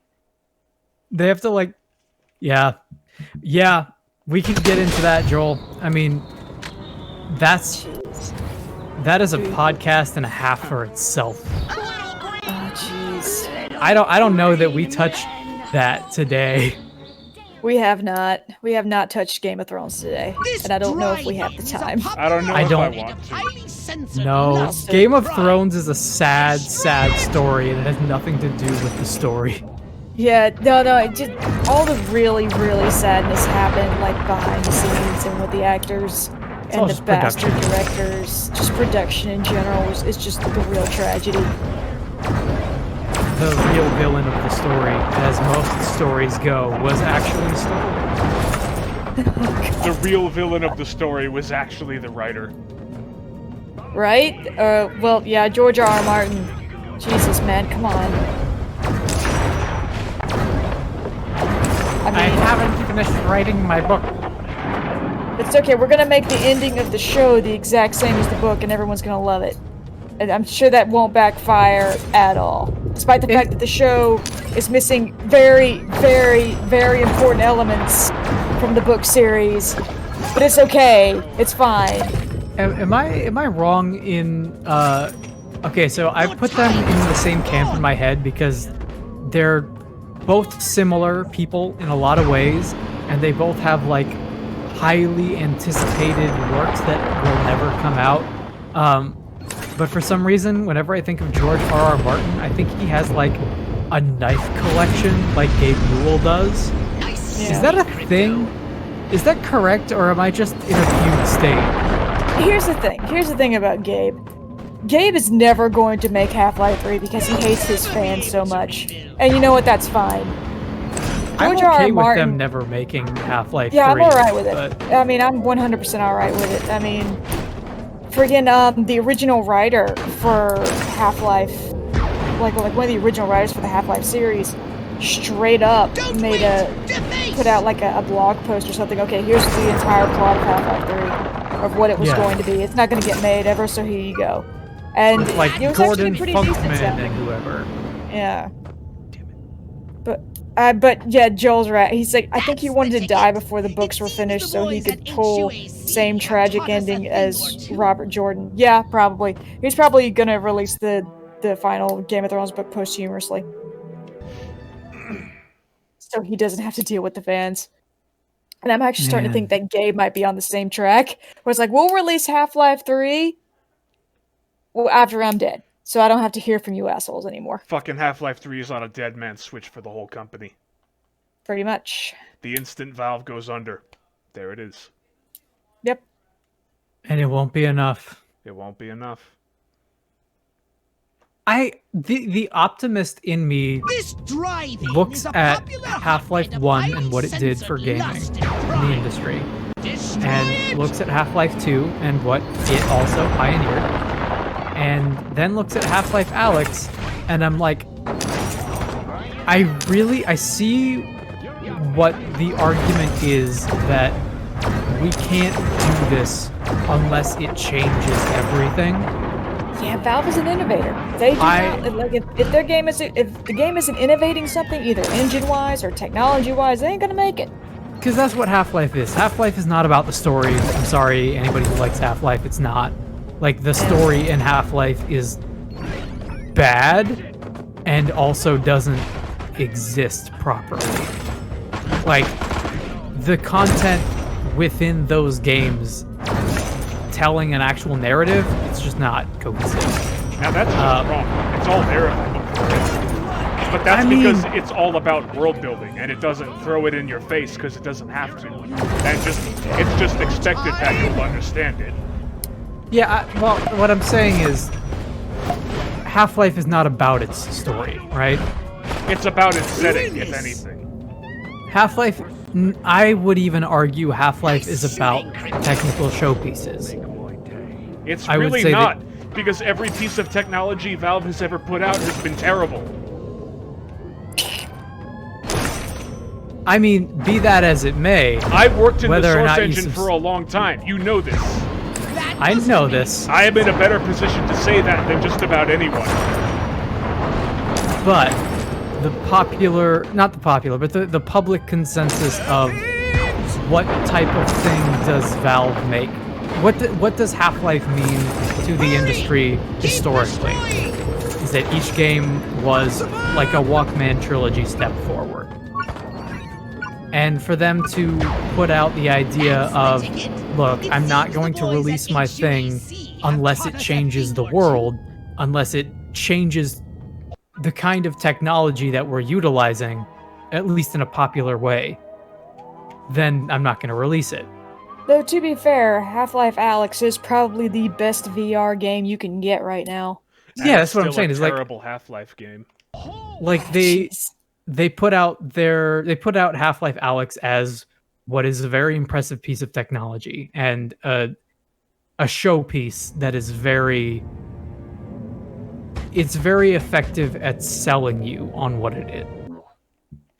And like the idea that, you know, if we're going to put out a Half-Life 3, it needs to be you know, VR, or it needs to be the next thing is cool. I get, like, as an artist, I understand that, but also the worst thing you can do as an artist a lot of the time is that, because when you do that, it means you don't do anything. And you keep waiting for inspiration and for your big ticket item, and you keep waiting for your magnum opus, and it's like, dude, eventually just write a short story. Just put something out there, because your portfolio is looking real blank. Because if you don't do anything, then all the actual talented people who work for your company will just up and leave. All of your goodwill will go away, and people won't buy you on your name alone. Yeah. No, George R.R. Martin has a house filled with just miniatures on shelves he wrote stories about. You know what? I believe that. I believe he has like a third or fourth house somewhere that is just shelves of miniatures. That seems like the kind of person he would be. It's the Skywalker Ranch. Oh, jeez. Oh, that reminds me of like another like art tour. Have y'all ever seen the inside of Guillermo del Toro's house? Yeah. One time. It's awesome. One time. Oh my god. Amazing. It looks like something you would get murdered in. It's fantastic. Guillermo del Toro is awesome. I love him. You want to talk about like auteurs and people who are super cool? I really appreciate. Rothfuss? Who's Patrick Rothfuss? Good question. Let's turn to our good friend, the internet. Oh, I don't know if I'm good friends with the internet. Patrick Rothfuss. He is also an author, looks like. The name of the wind. Are you talking about the author, Joel, or are you talking about the inside of his house? It's an important distinction to make. The Kingslayer, or the King Killer Chronicle. I have heard of this. I have not read it, but I have heard this name before. What else has he made? Yeah, this is a book series of some repute that I have no personal connection to. I heard that people were recommending it to me around the time that I was getting close to the current era of transmitter at its base. If the army of the Dresden Files. They'll have to take out those transmitters first. Oh my god, there's more than one era of the Dresden Files? Dude, Dresden Files has been going on for like more than a decade. Holy shit. Okay, I'm behind. That's awesome. Dresden Files is on like 14 or 15 or 16 books now, and they're planning for 20 and then 3 more. Okay, Wheel of Time wannabes, calm down. What's up, Bix? If you like the Dresden Files, you should play Project Warlock. Yeah, you should. I have not read the Dresden Files. I know Regiments of 2 and them. 4, form up the main Dresden junction. Files is really 1 cool. and 3, take the flank. I recommend it to anybody who likes Attack waves, wizards and noir and good books. Your task is simple. I'm gonna say this: Destroy the communist if you insurgents like holding the television Harry station. Potter No bean-eating, and like the vodka-swilling world building that Trotskyite goes on son of a there, bitch is gonna and you hijack also this great like nation's God-given crime, airways, film not on noir, my and watch. crime I and do stuff like like those that, things. check it out. It Oh, is- apparently Patrick Rufus is having the same problem as Gabe, where he hates his fan base and refuses to release his third book because he Incoming hates from the them. north! how dare you pay me money? I mean, to be fair, the Half-Life fandom is just awful. It is a toxic group of people. I think any fandom is honestly pretty bad. In my experience on this and other Earths, I struggle to think of like any fandom that hasn't somehow soured me on a product. Like that used to be Animal Crossing, and then Animal Crossing's fandom also got bad. Flick is still my husband. I don't give a shit what the Reddit says. I love Flick. Flick's great. I was disappointed that Flick was not a villager though. I thought Flick was gonna be a villager, but I love Flick. Yeah, Pokemon is pretty much my favorite thing in the world, and boy, is it hard to talk about Pokemon ever in any context. Hey, guess what? Here's a hot take for you. Sword and Shield are pretty great games. They're rushed and they're a little bit lazy, but they're still great. And the reason that they're rushed and lazy is because they were clearly developed on the back of the 3DS games and were probably intended to be 3DS games before they were upscaled to be Switch games. If Pokemon Sword and Shield had come out on the Switch, on the 3DS, even with like half the content, I think people would love that game. I'm just gonna say that. Everybody should like video games. A lot of video games don't deserve to be liked. Everybody should like good video games. Thank you for making My that hot correction. There's your hot take. He's sitting in his hot tub right now. That's right. It's very bubbly. We've got this glass of champagne. Oh yes, ooh, with a nice with like a margarita. Yeah. Or like the But, mimosa. yeah. Ooh yeah, like mimosas in a hot tub. Yes. Yo, what are we doing? Let's go get mimosas. My hot tub is I didn't care for Final Fantasy VII. There you go. It is I appreciate it for how weird it is. I think it's very cool. But it is not for everybody. But I also think that's kind of rad. Yeah. It is very much. Go ahead. No, like, is that what your genuine hot take is? Is like, you liked Pokemon Sword and Shield? I think you can do better. Come on. I got one. Ooh. My hot take is that I don't like Star Wars at all, and I consider it to be artistically invalid. That's not a hot take anymore, man. Let's be real here. Okay, I never liked Star Wars. Not even its quote-unquote goodness. Okay. They have that Disney stick, and I don't like it. That's fair. I met a guy who genuinely liked. Oh my God, what's his name? And his name was George Lucas. No. The guy who played the bad Joker from the Suicide movies. Oh, Jared Leto? He genuinely liked Jared Leto's Joker. That was his hot take. And I was more shocked by that than The people who like those DC movies just confuse. You should be studying. Those are like genetically... Those are like engineered to to displease people. Everything from like the camera work to the color palette, it's just like such a miserable experience 100% of the time. And don't get me wrong, I'm not big on the Marvel. I think Marvel movies are safe to the point of being boring. And like, They are aside now, from, anyway. aside from Spider-Man, I don't really care about most of the Avengers, to be honest with you. Yeah. Yeah. Thor Ragnarok was a good movie, and people didn't like it because it was too colorful and funny and weird.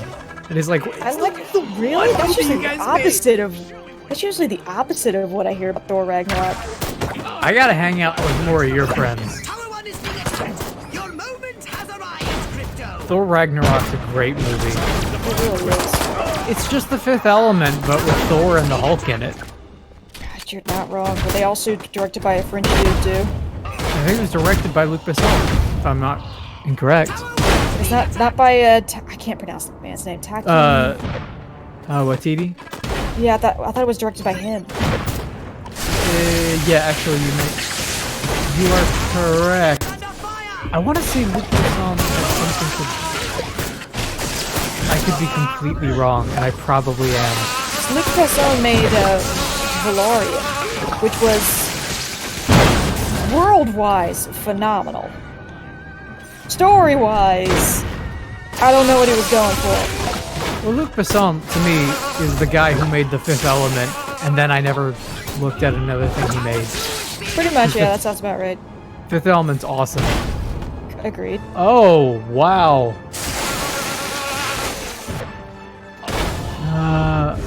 Ooh. Never mind. Looking up some information on Luc Besson, I'm gonna go ahead and say, Fifth Element is a good movie. I think this guy sucks. Oh no, what did he do? Just tell me, just break it to me. He works in Gonna have- Hollywood. Gonna Huh? have to rip the band-aid off sooner or later. Mandy, Yeah. he works in Hollywood. What do you think? Oh no, what did he? Jesus, how many? Just give me a number.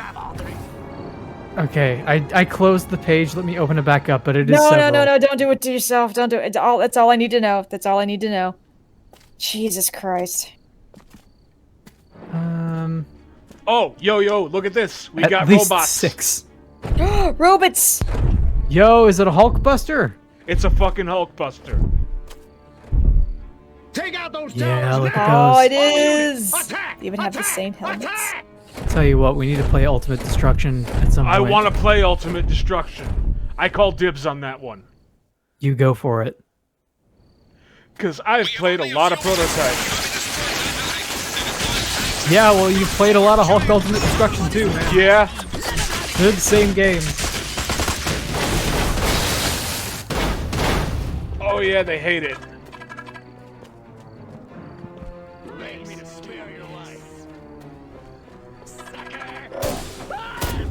I really like how little we've talked about this game. Well, I really don't know much about it, to be honest with you. I never played Destroy All Humans 1. Honestly, what you see is what you get. The beauty of this game is that after like a couple minutes of looking at it or playing it, you kind of just understand. This is it. It's all about the gameplay.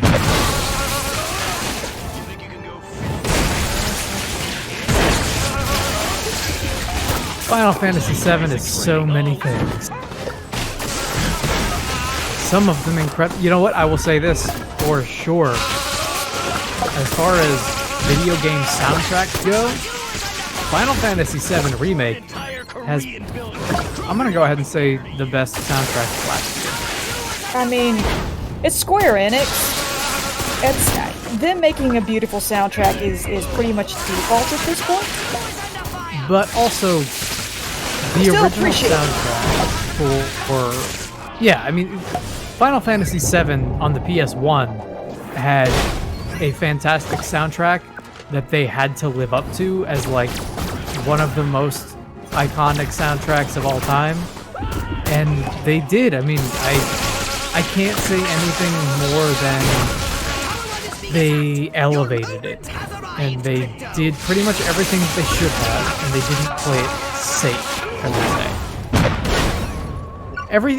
If you like Final Fantasy XIV's music, you're gonna like Final Fantasy VII Remake's music. A lot of it is just like, yo, what if we made the original soundtrack, but this time we made it with like electric guitars and dubstep? It's like, well, that's weird, but you know what? It kind of fits the tone. Yeah.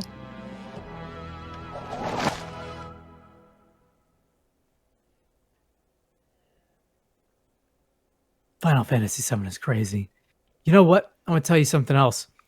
If you want to enjoy yourself a Final Fantasy game, you should play 9. 9 is that the one? Maybe the best.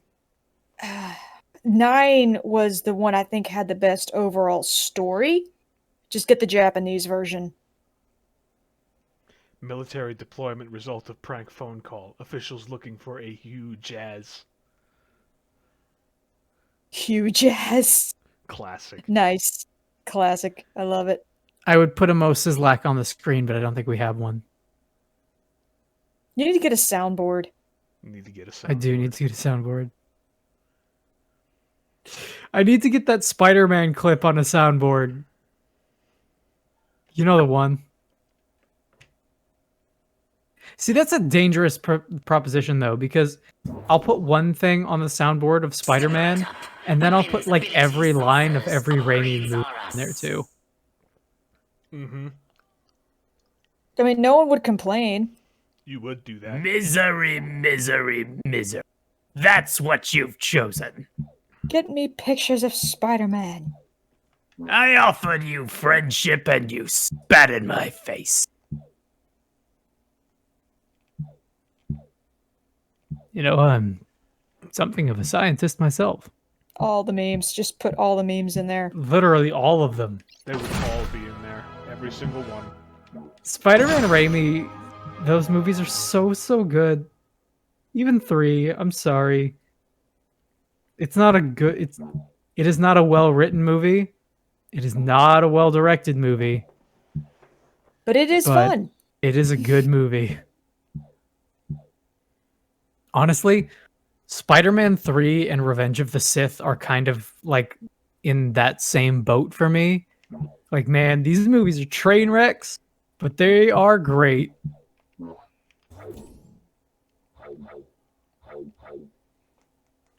See, I'm thinking, what train wreck movie did I love? Not Trainwreck with John Cena. Jesus. I can't think of who his co-star was, so in my mind, all I'm thinking of is like, oh yeah, John Cena and female John Cena. And female John Cena. Scream in the background. What yeah, the it's hell accurate. Was that? That was Krillin. Krillin just got bodied. Again. Again. I don't know if y'all are being serious. No. Good.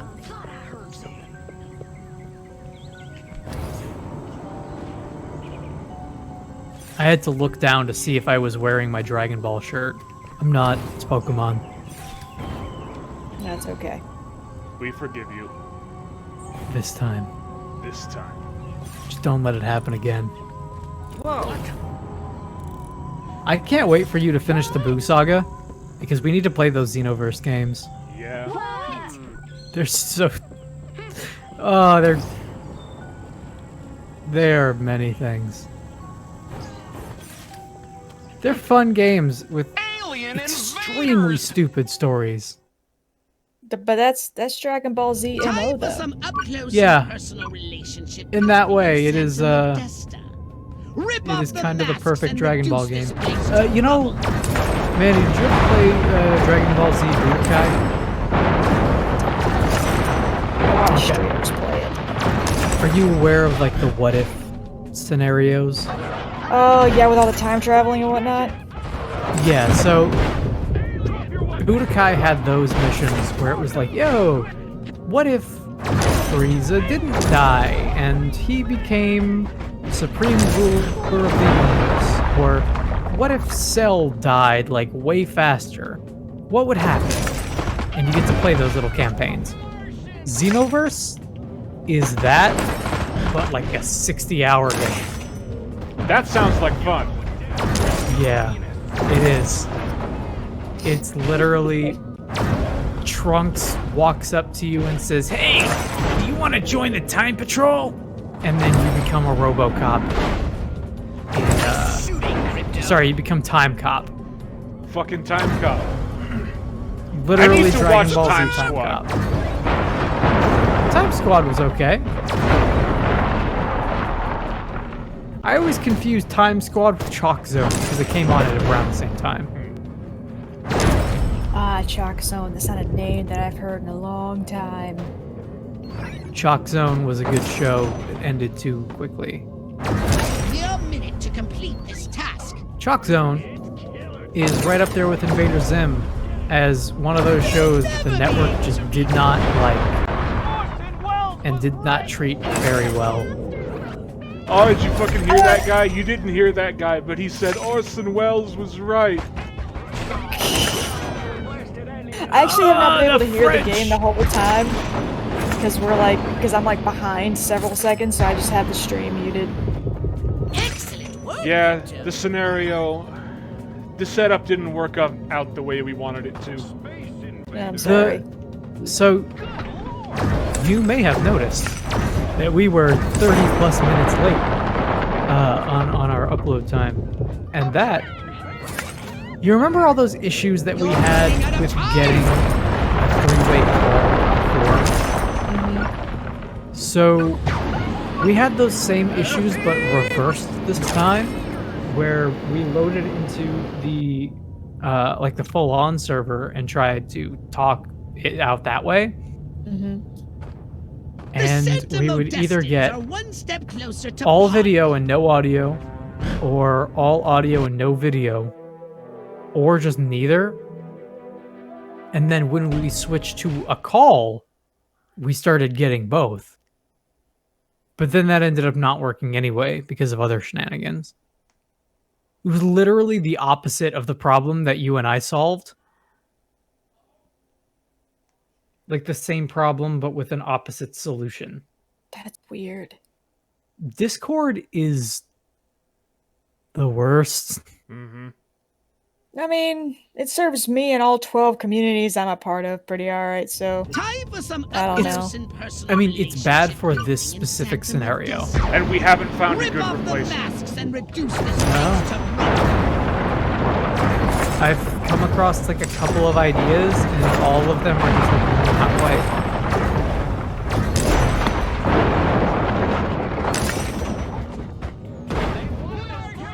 But it's okay. I'm enjoying my Renaissance loot music, which is still playing.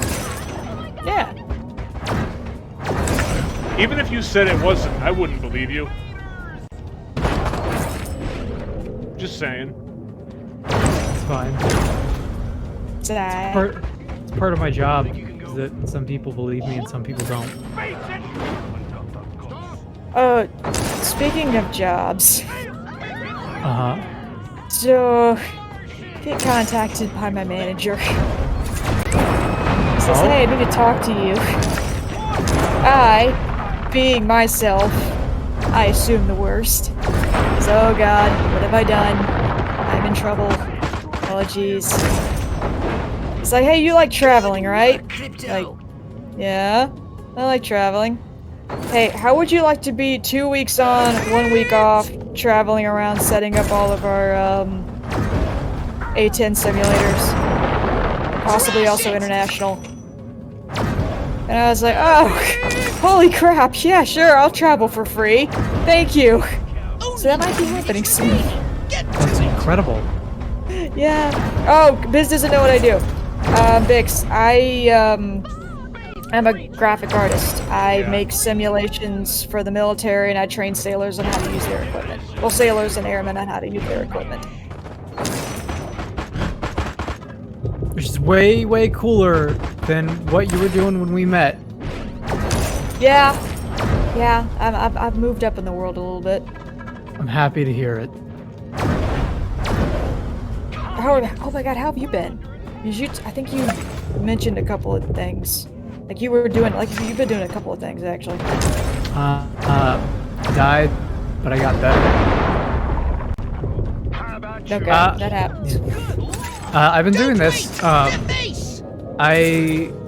So yeah, when I stopped and left the position that you had known me for, The Santa Modestas I are left one to step do closer to acting pod. full time, and I was doing acting and modeling both technically part time, but as a full time gig, and just like as a freelancer, which I'm Right. technically still doing, but because that has, the state of the world makes that not necessarily viable. Yeah, I was actually thinking that. I'm like, Yeah, the modeling Xander's gigs probably don't going happen. yeah, but Xander's probably having a rough time right now. So Maybe. instead, I started doing audiobooks and voice acting instead, Yeah. alongside the streaming, which streaming is for fun. I've finished one audiobook that is currently in production. I don't know how long it's going to take, but one is done. And otherwise, I'm just, doing whatever pays. Joel is actually writing a book at the moment. I don't even know if That's he's still on awesome. anymore. Yeah.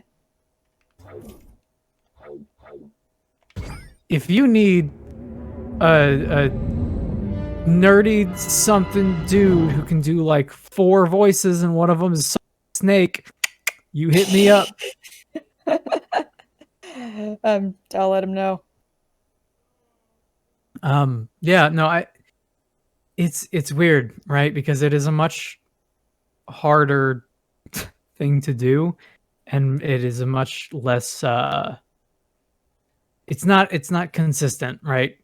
No. And you would know that as freelance Now we should be able stuff to has discover gone what your happened way. to Crypto 136. But My scans have identified several radioactive I've enjoyed areas it a in your lot. vicinity. I'll But freely there is take one in particular that being looks able like to it do could what be I a like to crash do site. and being paid less for it. I'm on And it. I would Any of those baboons much laid sooner one give hairy up finger on me, I'll rip being them a new paid asshole. frequently for a job that I'm not a big fan of. Right. Not to say that it wasn't a great job, like it was easy. I mean, I guess. it is what it was, and I understand it. It's the same. It's my position. I didn't hate my job. I actually enjoyed my job very much. Hell, I even enjoyed the people that I worked with. But it isn't what I wanted to do. Sure. I spent like 4 years getting this degree, and I would like to, use it on something.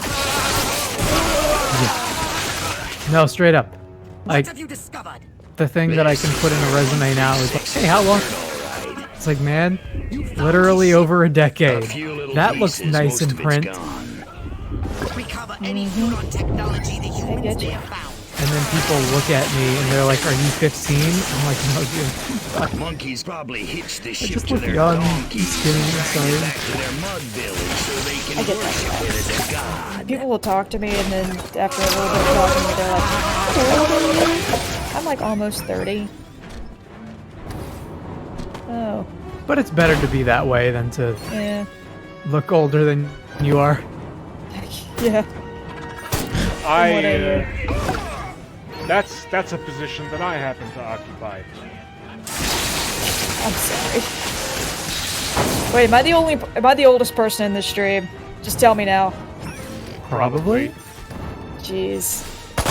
I'm actually over 400 years old, so it's okay when they make that art of me and put it on Steam. But I look like I'm 25. Understandable. And Also, I just look like I don't welcome, know Joel. what sleep is. Never heard of it.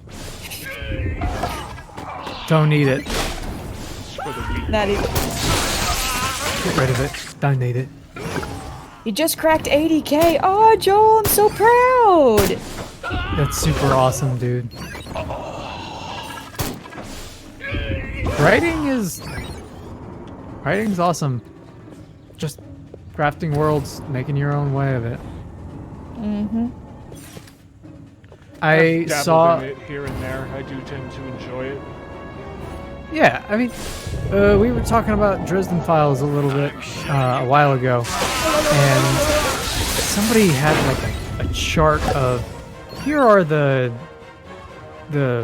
word counts of, you know, so and so popular fiction, and it was like, here's Chronicles of Narnia, here's Harry Potter, and then like 4 times the size of Harry Potter, it's the Dresden Files. I'm like, oh my god, I've read so much of this. It's taken me so long. And the word counts in those books go crazy, and they just get longer as the books go on. Yeah. Wheel of Time. I think Wheel of Time was up there.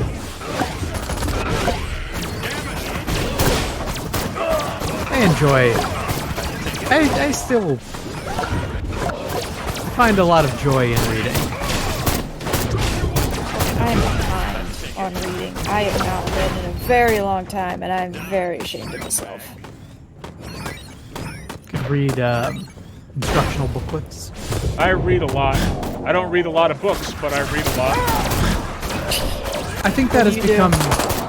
That's the new norm, I think. Yeah, it's become like a much... You consider when we were kids, and you would read a book, or 3 if you liked the series, right?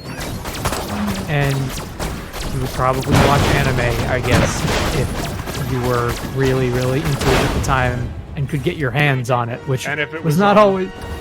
Yeah, well, if it was on, it probably wasn't subtitled, right? It was in English, but if you could find it on, say, YouTube and 12 parts uploaded, that would get taken down, and then you would have to find a mirror. That would be your reading. And then nowadays, it's everybody's playing a lot more video games for one thing, and subtitles are often part of that. Everybody's always on social media. Everybody's reading everything on their computer and their tablet. It's ruining their eyes, yeah. Yeah. And yeah, a lot of people do still read books, like, you know, whether you get it in audio form or whether you get it straight up paperback. And anime has gotten a lot bigger too. People are, young people at least, are a lot more willing to watch subtitled movies and subtitled anime and stuff like that. I still haven't seen Parasite too. I have not seen Parasite, but I've heard. But yeah, I will say that is one thing that I am kind of happy about the newer generations coming up is you kind of had to want to be good at reading when you were a kid, at least in my recollection. I remember when I was in school, everybody in all of my classes was really bad at reading. And the fact that you were good at it was something that you got praised on a lot. And it was so weird. Mm-hmm. It was the weirdest thing in the world to me. Like, how hard is it to read? Don't you guys like reading? I was reading at like a 10th grade level when I was in 7th grade. And I'm like, what are you talking about? It's just the Harry Potter books. They're not that difficult to comprehend. I think those standards are just really low. I remember specifically, you know, the Scholastic book fairs? Yeah, I remember those. They were great. I was always too poor to buy anything. Me too. And I had this one scenario where my 3rd grade teacher... No, it was my second grade teacher back at Camelot. And the Two Towers, like, movie version of the book had just come out. And I really wanted to read the books because I had seen the movie and I liked it. It was a big movie at the time. And I started reading it, and my teacher was like, "Hey, can you read that?" And I said, "Yeah, it's, you know, it's cool. I liked it. It's got Legolas on the cover." And she was like, "Listen, if you can read to me a full chapter of this book, I will buy this for you. And I was like, okay, I'll do that. And I read through it, and she's like, okay, wait. You gotta count on your fingers how many times you mess up, how many words you get wrong. And if you get more than 10 of your fingers, then it's off. So I read through all of it, and I made like one mistake on Hobbit Hole or something. And I got that book for free, and I still have it. Aww. I like getting things for free. That's all I'm saying. That's a good. I really enjoy that.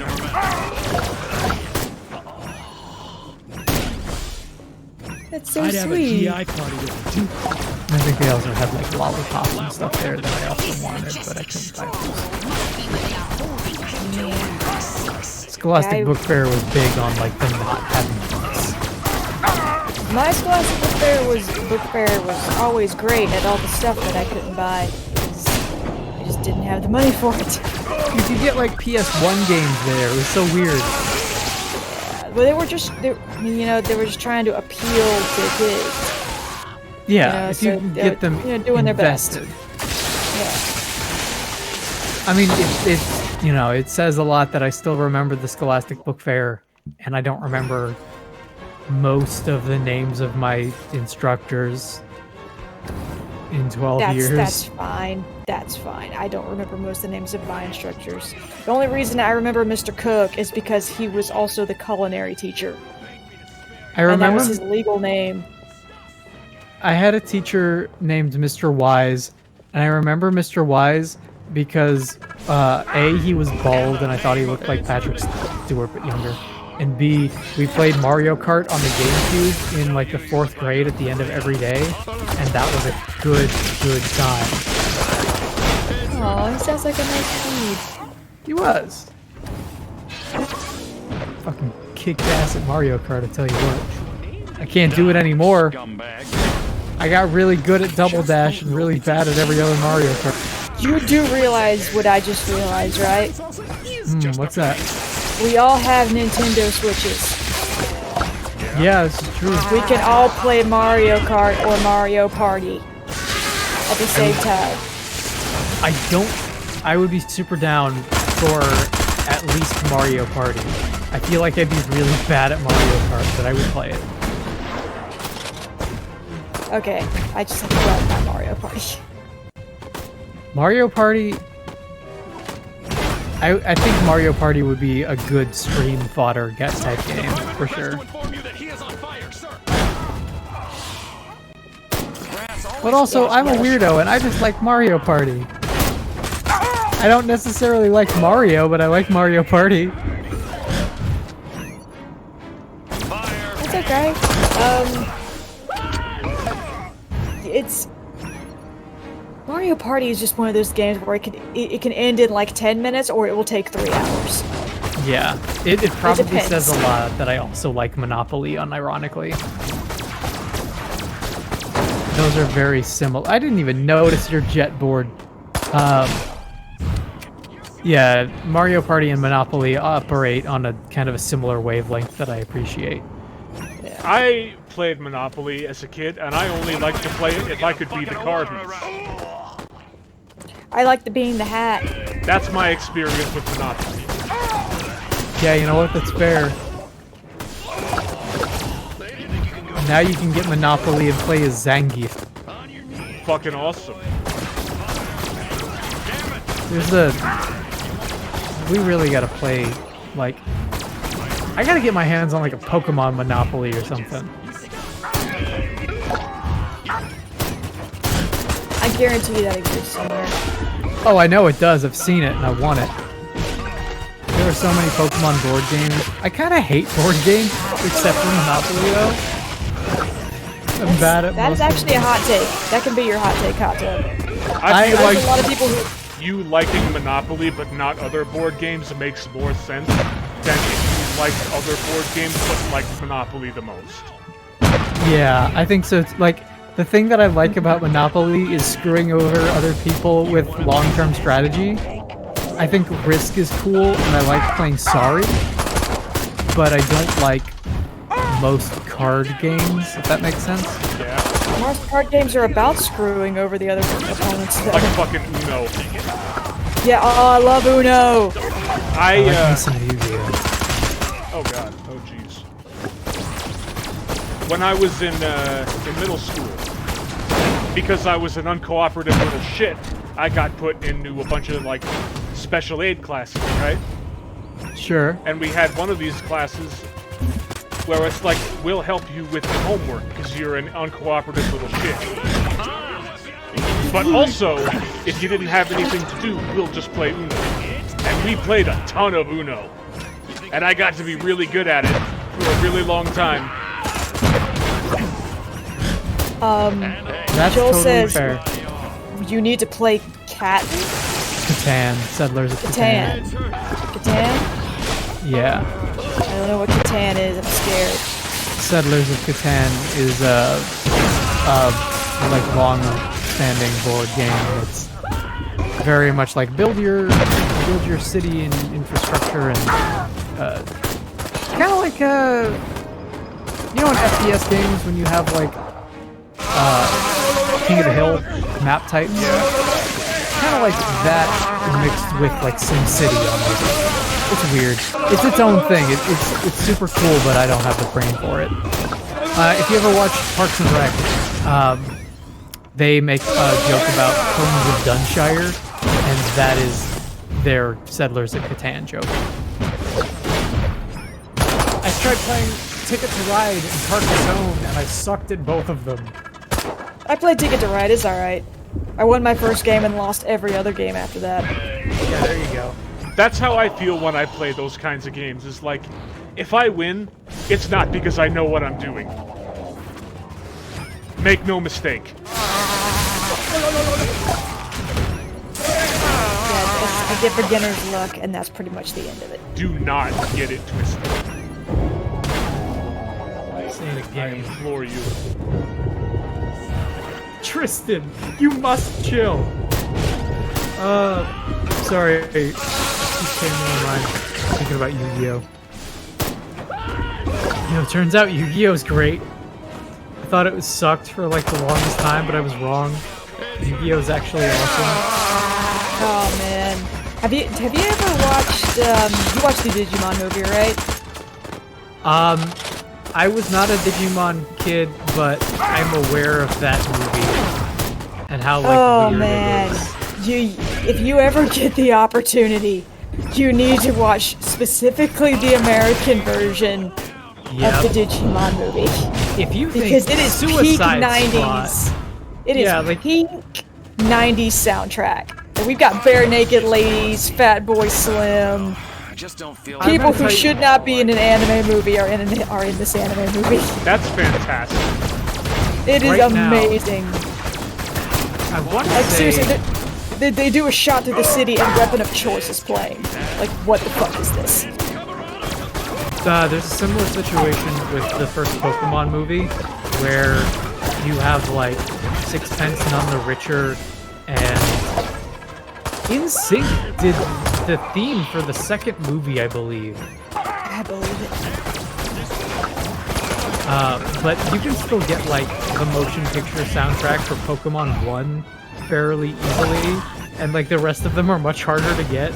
But 1 is just like Don't Say You Love Me by M2M, and like that kind of thing. I think Christina Aguilera has a song on that soundtrack. Of course she does. But yo, that Digimon American is... You want to talk about movies that were like chopped up in editing? Suicide Squad has nothing on Digimon for American audiences. Because that movie was like made of 3 different OVAs or something. And it was all just like jammed together. That's very funny. It was actually just 2. It was actually two separate movies jammed together. I mean, alright, so... Here's my other hot tub. Yeah, it's next to my my Final Fantasy VII hot tub. I really love the Digimon dub. Like, I really love it. I know it's not necessarily accurate to the Japanese interpretation, but they have Steve they Bloom is in it. took a That's lot. fine. Yeah, he's wonderful and everything. But a lot of the dialogue in the Digimon movies and the Digimon series, as a matter of fact, is they put in a bunch of like westernized quips. Yeah. You know, because there's, alright, I'm gonna be honest with you, a lot of the Japanese jokes do not land with me. I am not a Japanese person. I don't get some of this humor. I'm sorry. So when the translators for Digimon came around, they're like, we're gonna make some of these jokes a bit more westernized. I appreciated that. Alright, Yeah. I am that sad, uncultured swine. There is And a I'm joke sorry. in Pokemon, the first movie, about the NFL team, the Minnesota Vikings, and I still think that joke is hilarious, and that sure as hell didn't exist in the Japanese version. So I am right there with you. Yeah. Honestly, I've been, as we said last time, I've been watching a lot of Sailor Moon, and that series got like, the original series at least got kind of ruined in its English translation.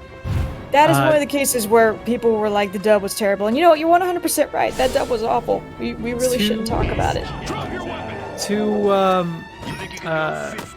They took a same-sex female couple And then made them into cousins, and then made it worse. They would be cousins, and it's like, you didn't change anything. You just made the subtext less. You made it worse. taboo. You didn't do anyone any favors. There's no question about what's going on here. Also, Sailor Moon is, yeah, that first Canadian dub is awful, but it's also great. Punched my microphone, I'm very sorry.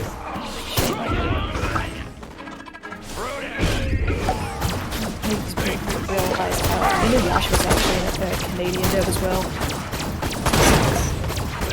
Right? So the second you hear that, it's like, oh my god, everything makes so much more sense now. I watched so much Inuyasha. I'm glad I'm not the only one. I did too! I watched all of it, and I am so mad. I watched the whole thing, I watched the final chapter, I watched all 4 goddamn movies, only to get blue-balled at the very fucking end.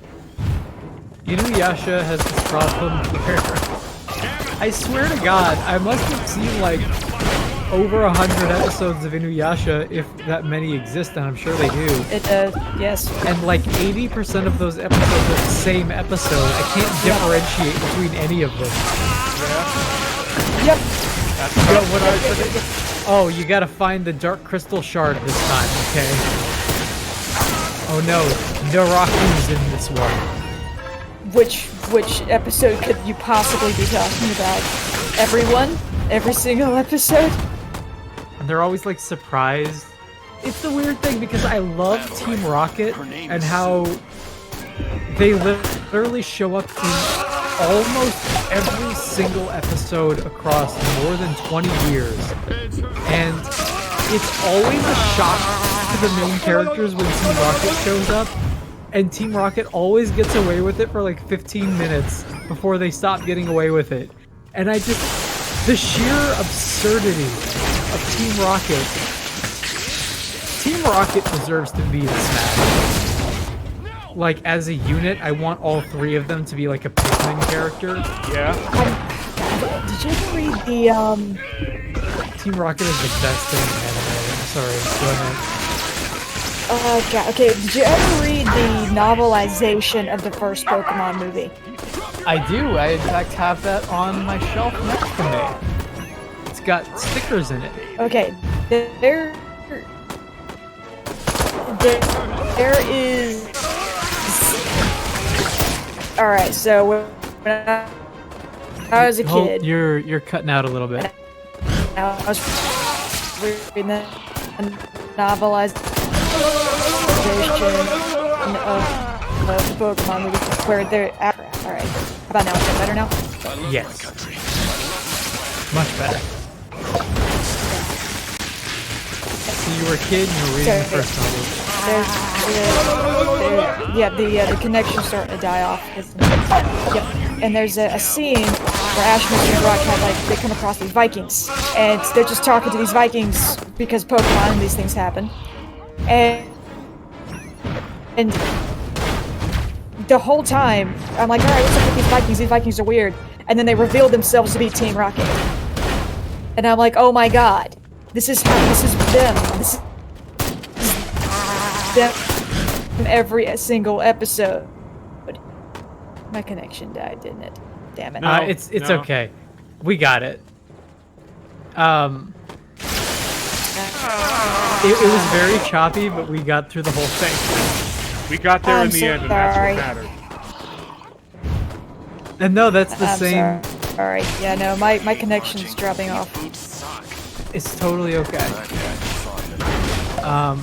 I know exactly what Tina's talking about, and I love it. That's where the Minnesota Vikings joke comes in the movie too, where Team Rocket is on the boat, and they pull up to take everybody over to the island in their Viking get-ups, and Ash is like, wait a second, or Ash and Brock and Misty are like, wait a second, where did these Vikings come from? And Ash is like, I thought Vikings only showed up in Minnesota. And it's like, what? What? That's so weird. And it shouldn't be as weird as it is, but it's very weird. Oh, thank you for following, Grandpa Baby Man. Good to have you.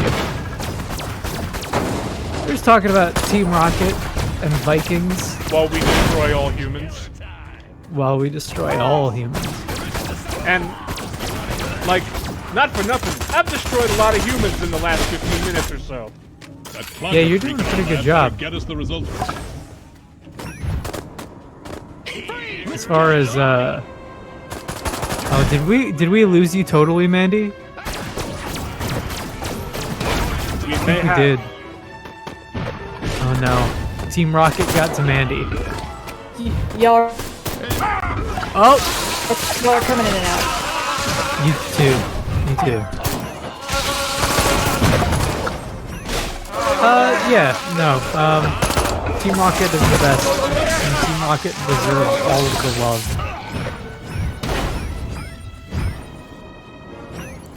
To the point where, like, depending on what you like about Team Rocket, you'll get different things out of them in different seasons too, because I believe it was Black and White. Yeah, the Black and White Best Wishes anime, where Team Rocket suddenly got like way smarter and way more threatening consistently, and it was awesome.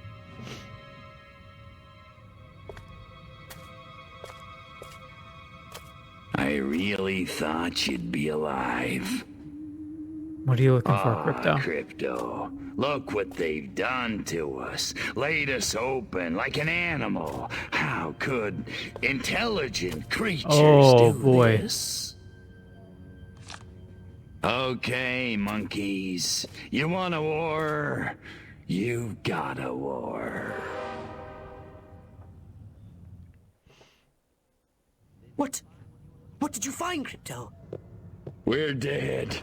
An honorable death at the hands of an enemy. There you go, Crypto's out for blood. They desecrated us. And they're gonna pay. You still with us here, Vix? They're gonna pay. I'm thinking. Back. Hey, welcome back. I'm thinking because we've been going for over 3 hours, I'm thinking we get to the end of this mission and maybe call it for today. Does that sound okay to you? Yeah. Otherwise, this thing is never gonna render. No. But yeah, depending on what season you come in on, Team Rocket has Just like these peaks and valleys. Your computer running. Kidding me? Last thing I do, Yeah, yeah. I've had to do that a couple times. I mostly have to do that for Pokemon. Bring me that data. Pokemon and Deadly Premonition both, I think. premonition is super weird whenever it comes to having to render those videos, because I don't know what it is about that game specifically, but the render client like takes twice as long as it should, which is incredible. Like every time that I sit down to start editing and posting one of those videos, and I just notice that it's inexplicably taking way too long, I can't even get mad at it. I'm like, yeah, what? I don't know what I expected. It's just that fucking effect. That's how it goes. AI Dungeon, on the other hand, is a good boy that always goes incredibly quickly and without any issue, because there's nothing to render. Just text on a black background. We need to play Zork. Bet Zork would go up real fast. It is a joke. I'm not going to play Zork on this channel.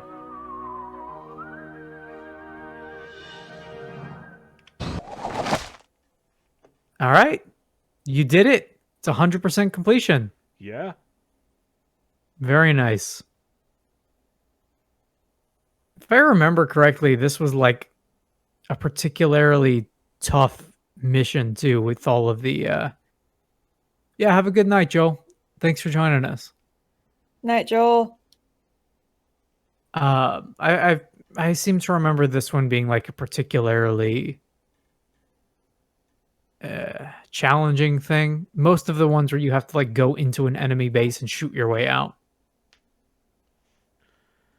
I've been having a hell of a time with this. I want to say that these ones, like I remember Cheat and X-Play on old G4 would have videos that were pretty much just about these levels. Mm-hmm. But it turns out I'm really good at video games. Faster upgrade, perhaps. No? There you go. How about your gun or your abilities? Yeah, we're about half an hour past my cutoff too, so I think for today, yeah, we should probably go ahead and cut it. You still with us, Mandy? But I am. Oh no. Just barely. Well, hey, you're trying your best, and that's what matters. My connection is okay now, but it's gonna drop off pretty soon. I can feel it. Here, first thing, thanks for joining us as always. It's a pleasure to have you. If you have anything that you want to plug, maybe.